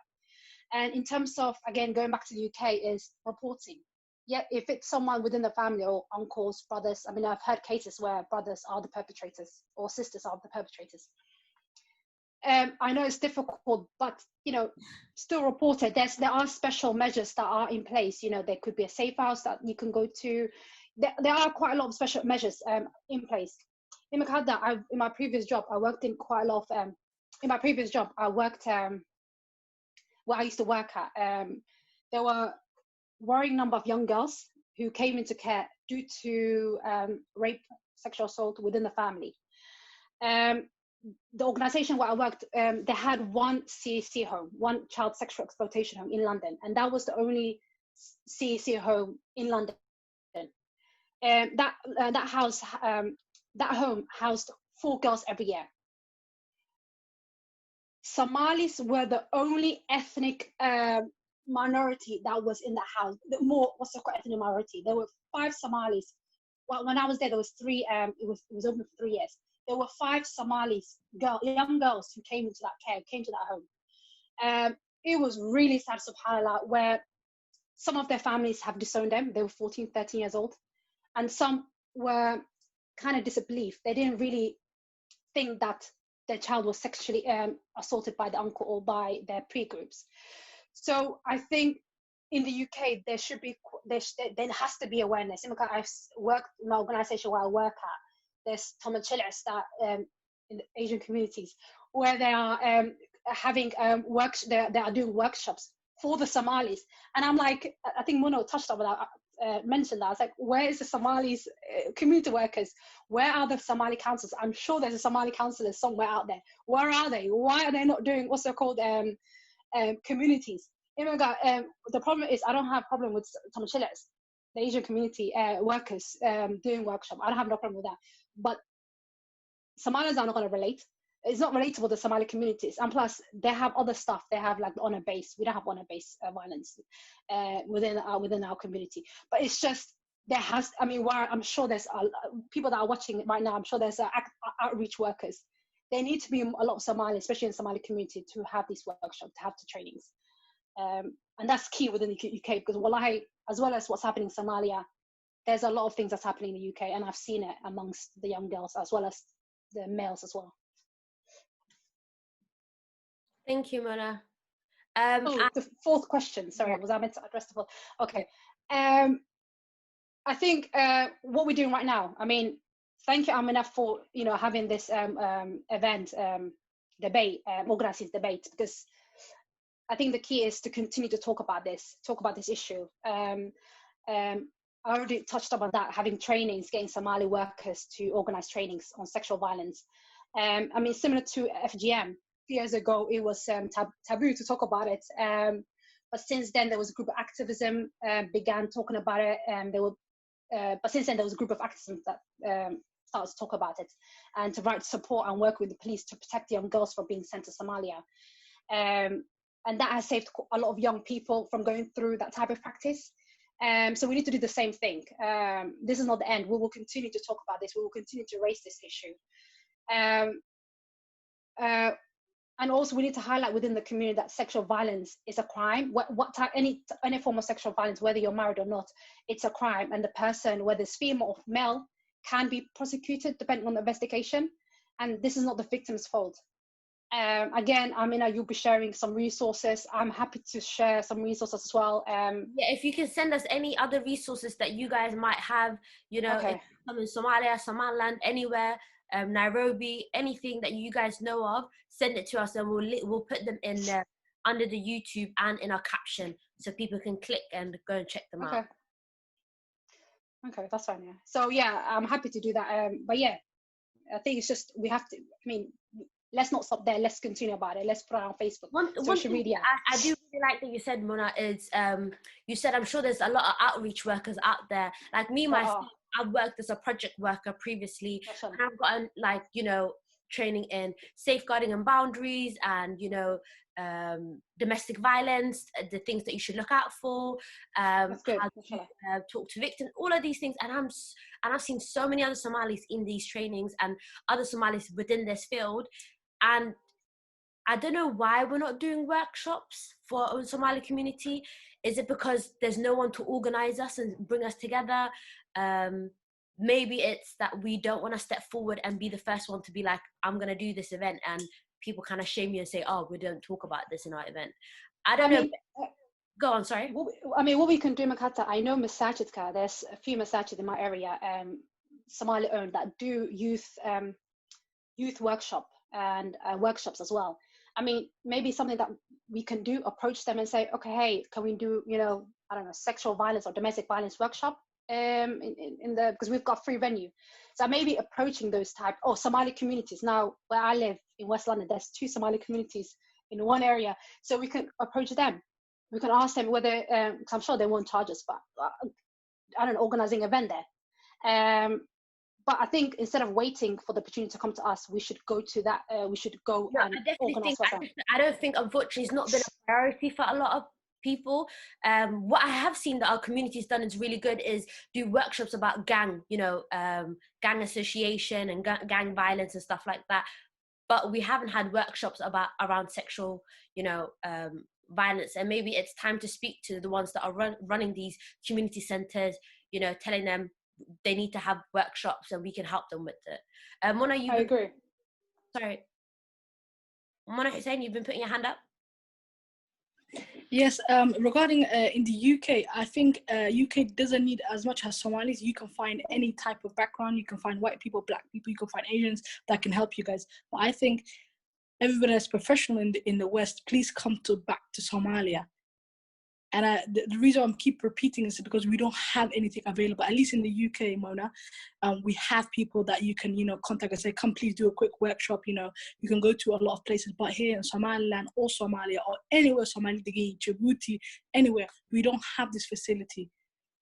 Because right now, on our case, we there's no therapist, there's no counselor, there's nothing. So we can't really help her much, but we're trying to, you know, raise money for her so we can give her a better home, give her education, give her better health. And if anyone wants to donate, you can also come on my Facebook, Mona Hussein, and, you know, donate and try to help and, you know, create, you know, share this. And so you can help at least one person is then, you know, more important than helping, you know, the whole world. So inshallah, if anyone is interested, please contact me through my Facebook, Mona Hussein Chair, so you can help our case and get her justice. We'll be sharing that GoFundMe link as well. Yes. Sorry, Mona, did you want to say anything else? Yes, I just want to say also, we should stop thinking, for example, as Mona said, you know, we might be scared, you know, to hold workshops and stuff. Forget about what people are going to say. Just focus on yourself and forget about us. We're already old now, but our children is the ones who need most help, you know. And forget about, Hebelis can talk about me, or Hebelis said this. You know what? Don't care what people think. It's about our children and their future, so they can have a brighter future, a better future. And also teaching all starts at home. As Honey Love said earlier, you should teach your boys and girls from a young age that this is not okay, and for them to be open and talk to you about it. You know, a 5-year-old, a 6-year-old, a 7-year-old, you know what it is. Sometimes you should instigate. Sometimes children or adults are, you know, they might be depressed or they might be sad, but the parents don't even care to ask, oh, you know, these days you're not being yourself lately, what's going on? You should also try to get information out of a child. Sometimes a child might be scared and, you know, they don't know how to say it. But sometimes if you see something is going off, or your child has, you know, the behavior is being bad, or the child, you know, is neglecting herself, you know, isolating herself, try to understand why, and try to instigate the situation and say, you know, or you know, what's going on with you? Why are you like this? Why are you causing so much trouble? And same with gang related stuff as well. There's a reason why they're, you know, trying to fish out, you know, trying to do something bad, because they want attention of our parents and our community. Thank you, Mona. Thank you. Ahmed, you put your hand up. Yes, I wanted to say something. I'm really impressed in Mona's mosque. They normally speak about sexual gender-based violence. Waxaan jeclaan lahaa masaajidaha, they let them speak about this thing. Let us not be scared of this. Let us have Islamic scholars who police these elders who support sexual gender-based violence, so that we can change from blaming the victim to blaming the perpetrator, who is the rapist. And midda kale sheegi rabana is, do you know the Prophet sallallahu alaihi wasallam said, if you're a man and you can't hold your sexual desires, you either marry, or if you can't marry, then fast. That's all I wanted to say. Thank you, Ahmed. Radha, thank you for rejoining us. What do you think we need to do to change our elders' views on sexual abuse? Or rather, you're on mute.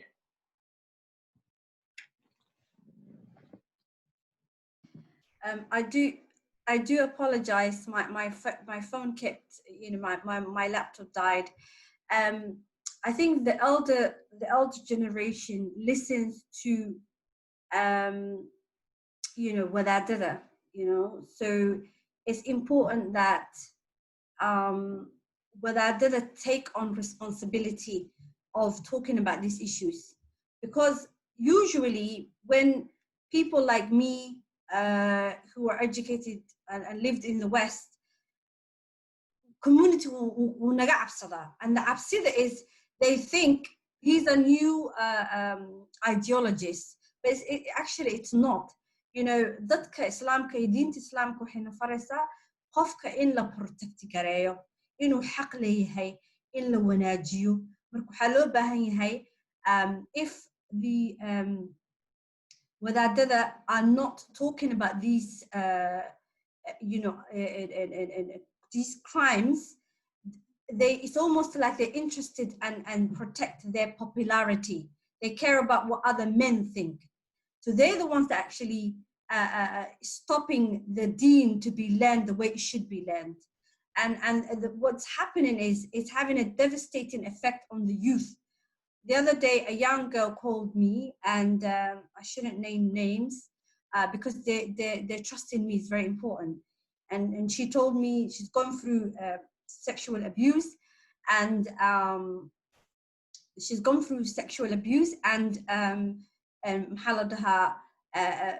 she said, Roda, I'm not Muslim.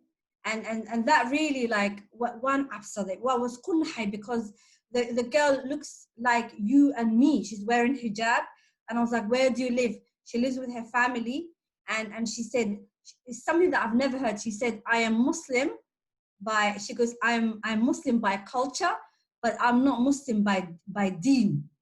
So we are starting to have young people that are so hurt, so damaged, so broken, that they think my religion is here to protect me. My religion is based on injustice, you know? So what they're doing there, they're shunning the religion and they're shunning Somali culture. So if we want to save religion, and tomorrow when we all die, Allah is going to hold us accountable, each and every one of us. He will say, what have you done to contribute to be against these crimes? And the Prophet ﷺ told us, he said, help the oppressor as well as the oppressed. So people asked him, how can we help the oppressor? They said, stop him. So we all have Islamic duty to stop criminals, to talk about sexual violence, and to protect the youth. Otherwise, like a lot of non-Muslims think, because on the outside, you see all these statistics coming out of Somalia and a lot of other Muslim countries, and then they think, oh, Muslim people are really oppressive and backwards. That's what they will think, because this is what they see. This is not Islam. These are people who are following their culture, and this is what we need to change and denounce. Otherwise, people are leaving the religion. And they said, when a child grows up in an abusive household, whether it's physical, emotional, psychological, or sexual, they're 4 times more likely to leave the deen. And that's how dangerous it is. So we need the imams to talk about it. We need people in power, whether they're in politics or in they work for the in a social capacity to speak up and to train and to change the course of our community. Enough is enough. We don't want any more child getting hurt. We don't want any young woman being violated. We just need to all stand up. And people who have money, they can contribute to people in the community that are on the ground, that are making a difference. Thank you, Radha. Barkhad, I just want to get your opinion. What do you think we need to do to change our elders' views? What I think we need to do is also we need to come together collectively as a community. You can start small. You can start from Qoyskaga, so from your mom and dad, your siblings, or if yourself, if you're married or you have kids, start from there. Then work, with your neighbors, or even people of your region of Somalia, or your Qabila, even if you want to call it. Start small and start from your home, and then we need to do a lot of campaign. We need to start making programs here and back home for young boys and girls. We need to fund those. We need to get people that are qualified, therapists, psychologists, teachers that are qualified, working with young kids and young minds, especially talking about things of that nature. And I've heard stories where where people have been abused by their ma'alim, their Quran teacher, and they're thinking to themselves, if this is meant to be the poster boy for the holy person in the community, in my community, and he's doing this to me, then what's the other person who's far from the deen in my community going to be? So he's going to be like, no. This is a child. They don't know, what deen is. They don't know much about life, and they're thinking, if this is what my deen is, hell no, I don't want to be involved in this. I'm running away. So with the mosque people that don't want to get involved with these issues, I think we should put forward to them, these issues are issues people are leaving, your religion, which you say you are a community leader of. Okay, so I think that we need to get that point across to them, and I think collectively we need to sit down and really tell each other the bloody truth.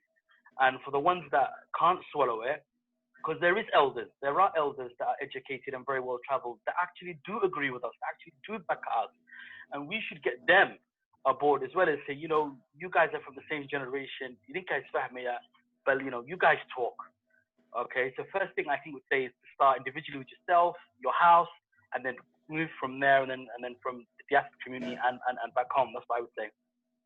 So what you're saying is awareness first starts in your house, in your household, your family. Yes. It's like with anything. If you have a business and you're not advertising it, how's anyone going to hear about it? So for us to get our community to hear about this and know about it, we need to go out there. We need to get the word of mouth out. We need to campaign. We need to start programs here and back home.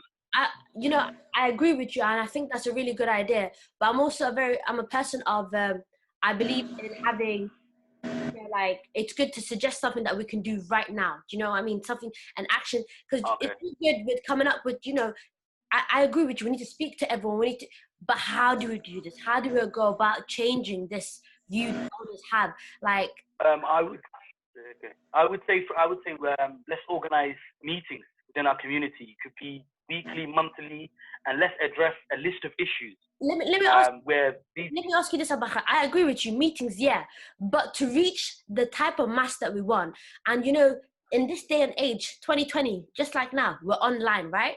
We're all across the globe and we're speaking to each other.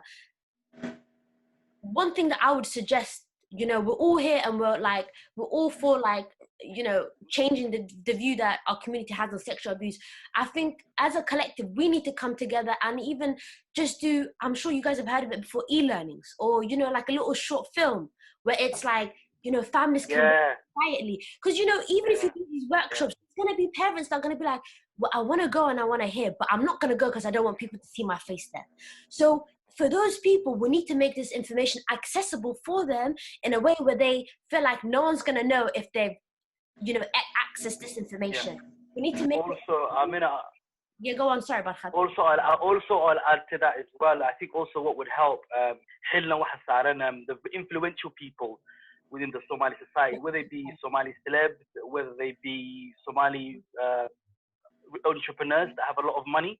And when you have a lot of money, you have a lot of influence around the globe, and especially within your community. And I think those people as well should speak out. And you know, because they are well known people in our community. For instance, this whole, you know, I don't know if you guys saw it, but there's like there was a video where all the doctors did like a little COVID video where it's like, you know, wash your hands and do this and do that. Like a simple short video where, you know, a lot of like yourselves, Somali influencers, Somali activists, where they're doing like a short little segment where that's put together, and it could be in English, it could be in Somali, and that just goes viral.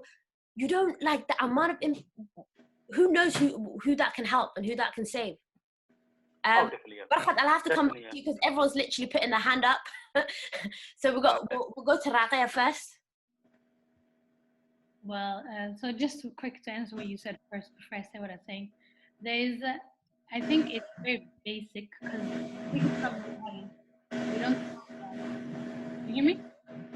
Yeah, there's some background noise. I don't know who it's coming from. I think it's Lola. Yeah. Sorry. What I'm going to say is I agree with you. You need something that is tangible that you can do right now. But with the elders, you have to remember one thing first is that they have been there for generations, and you know, the Arab culture is something that is big for them. But I believe in dialogue. I think that we should sit down with elder people, and even you can start with your own family. Talk to your grandmother. Talk about certain things, but we need to talk about certain things like sex. What is sex? Because most kids, they get married off when they're, you know, in their 20s or in their whatever it is. There's no conversation about what it is. So in the household, we need to make videos in Somali where you explain the whole purpose of sex. What is sexual abuse? What should you count as abuse? Like I said earlier on, as a kid, you need to teach them where is your boundary. Like when someone tells you, is that something you can do? Which uncle is this? We know what I mean. If you teach kids, you can only speak to your mom and your dad and your siblings, for example, then they know the siblings can hug them. It's a very basic thing. But what I believe when it comes to elders are dialogue, and it might be too late, but I think making videos, and there's people that, like Muna, that are doing a good job in Hargeysa. There's other people in Puntland. There's Mama Hawa that built the whole institution in Galkayo for people that are survivors of sexual abuse and other people. And she used to teach her teachers. I did an internship there. Teach her teachers how to understand one. And she's in her period, for example. How do you teach that girl what to do? How do you help her? I think we need to go back to the basics. They make videos to explain to you what is sexual abuse. What can you consider as abuse? And how do you handle? I don't know if you guys remember growing up, but there was always this fear of if someone comes with candy in a car, what do you do? What did our parents teach us in the West? It didn't matter if they were Adan, Mado, Somali. The thing was, as a kid, if I see someone in a car, I used to run. If they stop, like, you know, halfway, I'm like, my mama, I don't know who you are, but what I'm trying to say is we can start by just teaching kids certain things like, hey, Hoyo, if someone does this to you, how do you react? And when it comes to our elders, we need to explain to them, yes, in what sex is. Maybe it's too late, but we can show you videos to explain to you how it's supposed to be. People in Hargeysa or Somali, wherever they don't know that you can be forced to have sex with the person you're married to. Because they think, oh, and you know, he can ask whenever he wants. I'm just gonna oblige and do whatever I'm told. So my point are dialogues, and also to get elders to understand the basics of what is in the human body and teach the men how dumarka bodyguard works and the opposite. We don't do that because it's very ebb. We don't talk about these things. Thank you, Raqia. We're gonna go to Mona and then Rada. Go on, Mona. Also adding to creating awareness, we should also add it to maybe the syllabus as in one subject that about the sexual topics and stuff like this, because here in Somalia and Somaliland they only teach the basics. They never talk about even other stuff, like for example hygiene kama hadlan, sexual kama hadlan, waxba kama hadlan. So basically the issue with syllabus, because it actually came up in one of our debates earlier, like a couple of weeks ago, is that every school has almost a different syllabus. So again, they should make a national one. There's so many. Sorry, go on. They should make a national one. For example, if you cannot add it to the syllabus, how about you do workshops within the schools?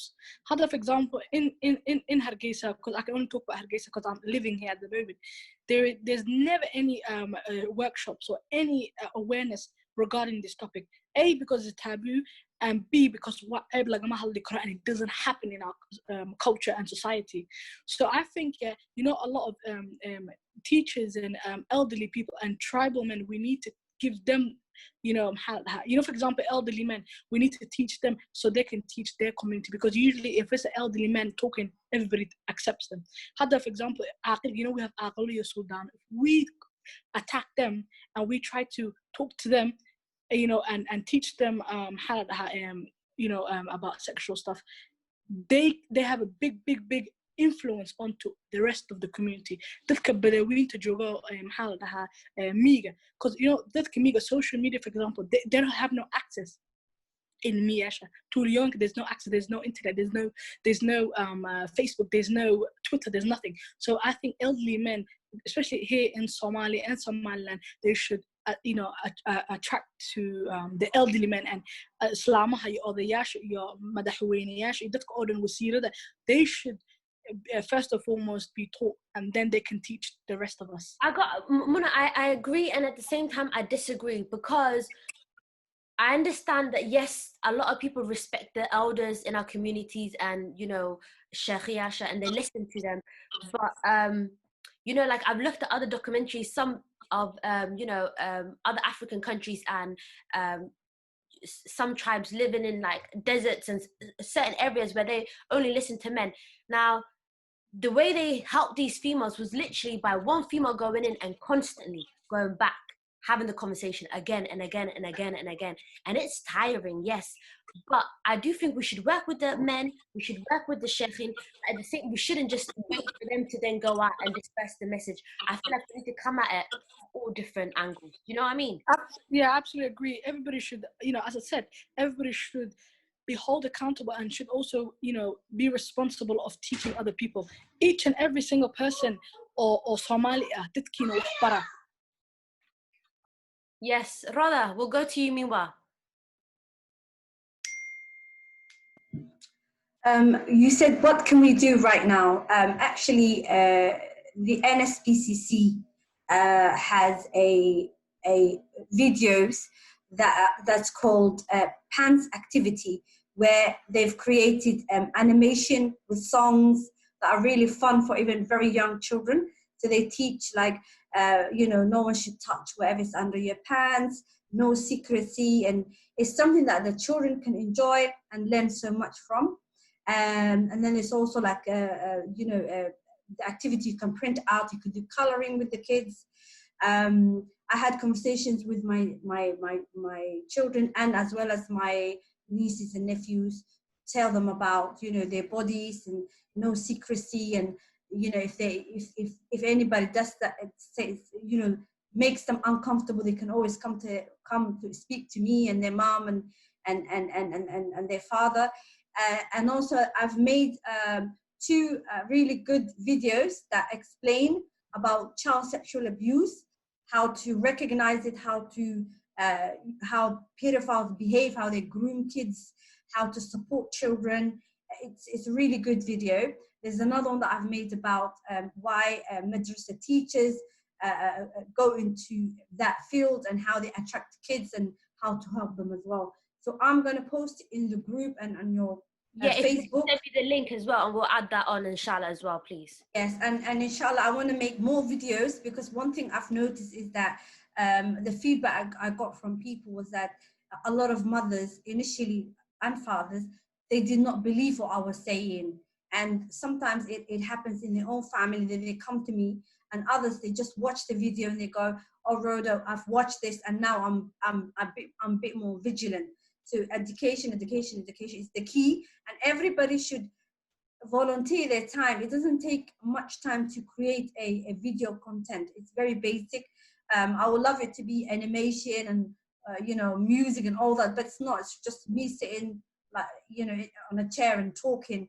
But I'm sure, hopefully Rhoda, if we come together, I'm sure, one, it doesn't even cost that much, and I'm sure it's something that we can do all together. We just need to come together, put the content together, and have different videos available to people to watch.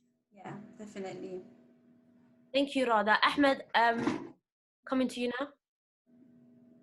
And I have one suggestion. What if all of us Somalis who work on sexual gender-based violence create a network? You see, we have a network where we can create content, post it on social media, do mobilization. If we want to call for volunteers to go out and do gender-based violence mobilization, we do calling for them. For example, for me, what I do here in Kenya is we normally do mentorship, going to schools and going to small districts. I think I'm hearing a background sound. Yeah, Rhoda, sorry, can you just put yourself on mute? Thank you. Go on, Ahmed. Marco, when we go to schools, we normally give them advices. You know what? If someone does this, avoid it. We normally give them some basic sex education, but not the one that's against the deen. We normally just do a basic sex education that you have to speak up when someone does sexually abuses you. And also, one thing we are trying to get to is we're trying to educate the Muslim scholars, our scholars, which we are going to get it soon after COVID-19, educate the Muslim scholars how they're supposed to talk to elders, because they're the elders, the village elders who are doing the maslaha thing, whereby the victim is paid some amount of money. So that's what we are planning to do. And if we create a network as Somalis who work on sexual gender-based violence, it's going to be awesome. Thank you, Ahmed. Much appreciated. Thank you, guys. We've been speaking for almost 2 hours. It doesn't feel like it. You've all been amazing. Now, we're just going to go around. If you can all just leave, your last message, that would be great. So we'll go in alphabetical order. Ahmed, we'll start with you.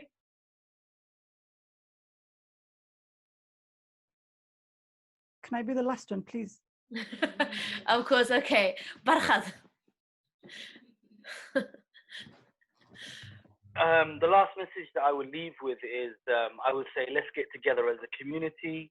Let's work together.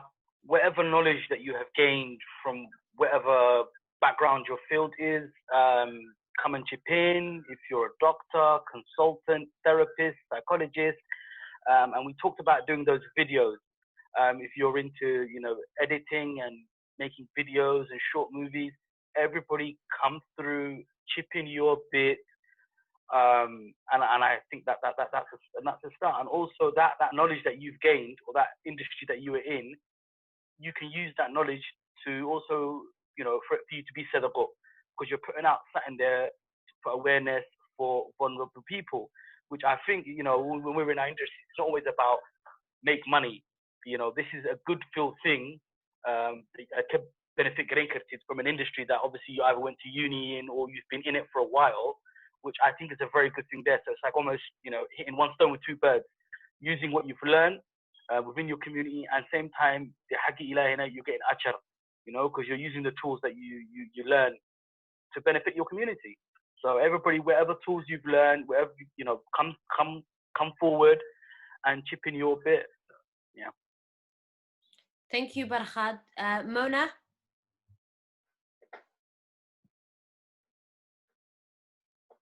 Yes, I think it's already been covered, but just hope to see this to continue, to have, you know, for it not to stop here, so for it to continue.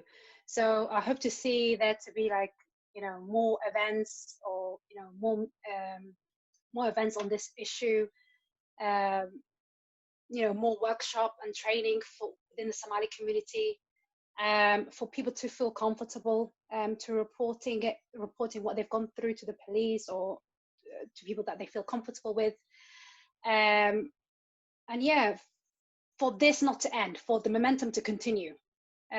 So yeah, that's what I hope to see, inshallah. Inshallah. Thank you, Mona. Mona? What I want to say is actions speak louder than words. So I think we shouldn't just, you know, leave this panel and say, that's it, you know, I've done my bit and that's it. I think we should all do something about it.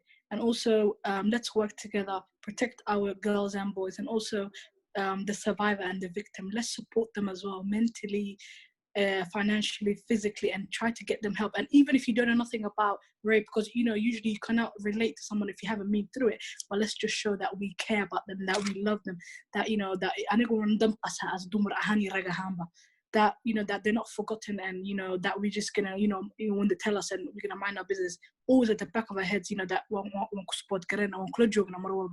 so everybody's a survivor. I salute all of you. You guys are the best. Ilahay waxaan ii barayaa, you know, khair iyo baraka fara badan. Thank you, Mona. Rakia?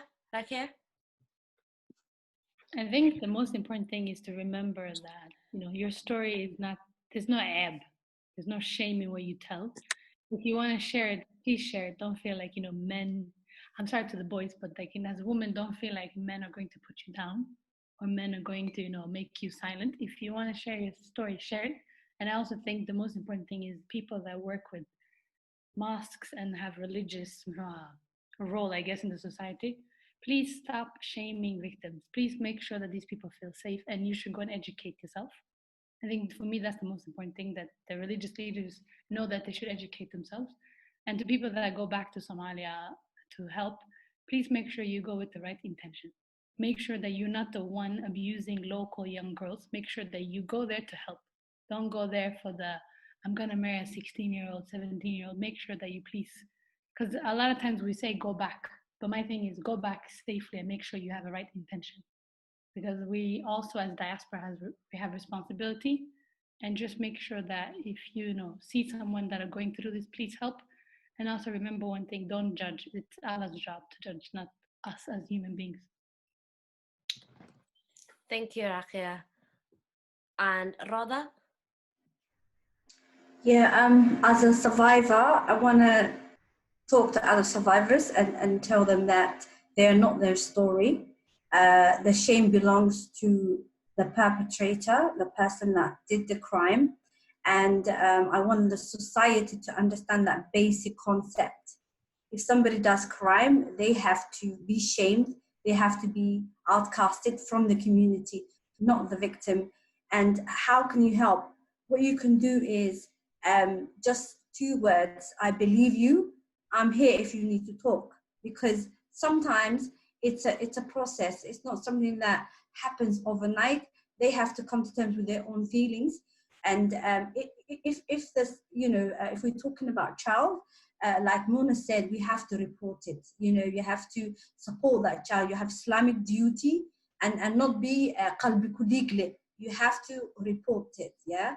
And if that person is an adult, they have the right to decide as to what they want to do with about what happened to them. So your role, it should be a supportive role, listening and knowing that they're not alone, and they're not telling that they loved. Because I get people who are, I think for me, it's not what happened to you, is the silencing, is the secrecy of keeping that pain for so many years and not being able to talk to your loved ones about it. So we need to create that safe space. And I want to say Wada Xaajood page is a safe space for men and women where they can reach out to me. I'm not a counselor, I'm not a psychotherapist, I'm a social activist and a survivor. All I can do is give them that listening ear and that help them with what works for me. So if anybody wants someone to talk to, that is, I will never ever share your story or your issues with anyone. It will stay with me. And I just want to be supportive to everybody, and I want to thank all of you for taking your time. And we need each other. This is not just one way thing. We need everyone's expertise for us to come together and you know, be a better community and better society, and leave a legacy for the next generation, inshallah. Thank you so much, Rada. Ahmed, you get to go last. Okay. First of all, I would like to thank you, Rhoda, for inviting me to be a speaker over here. And this is my first time taking part in a conversation that is purely Somalis. And secondly, if I spoke something that is really against anyone's belief or perspective, you see something, I would really ask for forgiveness, because I'm a bit, I only have two years of experience in this thing, and I'm 21 years old. So, and I would like to leave a hadith by the Prophet ﷺ that says, لا يؤمن أحدكم حتى يحب لأخيه ما يحب لنفسه. So you can't be a believer if you don't love for your friends what you love for yourself. So first, let's love for friends what we love for ourselves. And also, the second thing is, you don't have to be a woman to be against sexual gender-based violence. You don't have to be a victim of sexual gender-based violence to be against sexual assault. Also, the final thing is, if you ever hear about anyone saying that they were sexually assaulted, please do not go to them if you're against them. Just listen to their story, find out why they are sexually abused, and give them things that it's going to settle their heart. Thank you. Thank you, Ahmed, and that was a beautiful hadith, and it was definitely worth you going last with that hadith. If there's nothing else that anyone else wants to say, I'm gonna let you go. You've been patiently sitting here for 2 hours. Thank you very much. Thank you so much for joining us, and I hope you guys join us in the future for more debates, inshallah. Take care. Bye.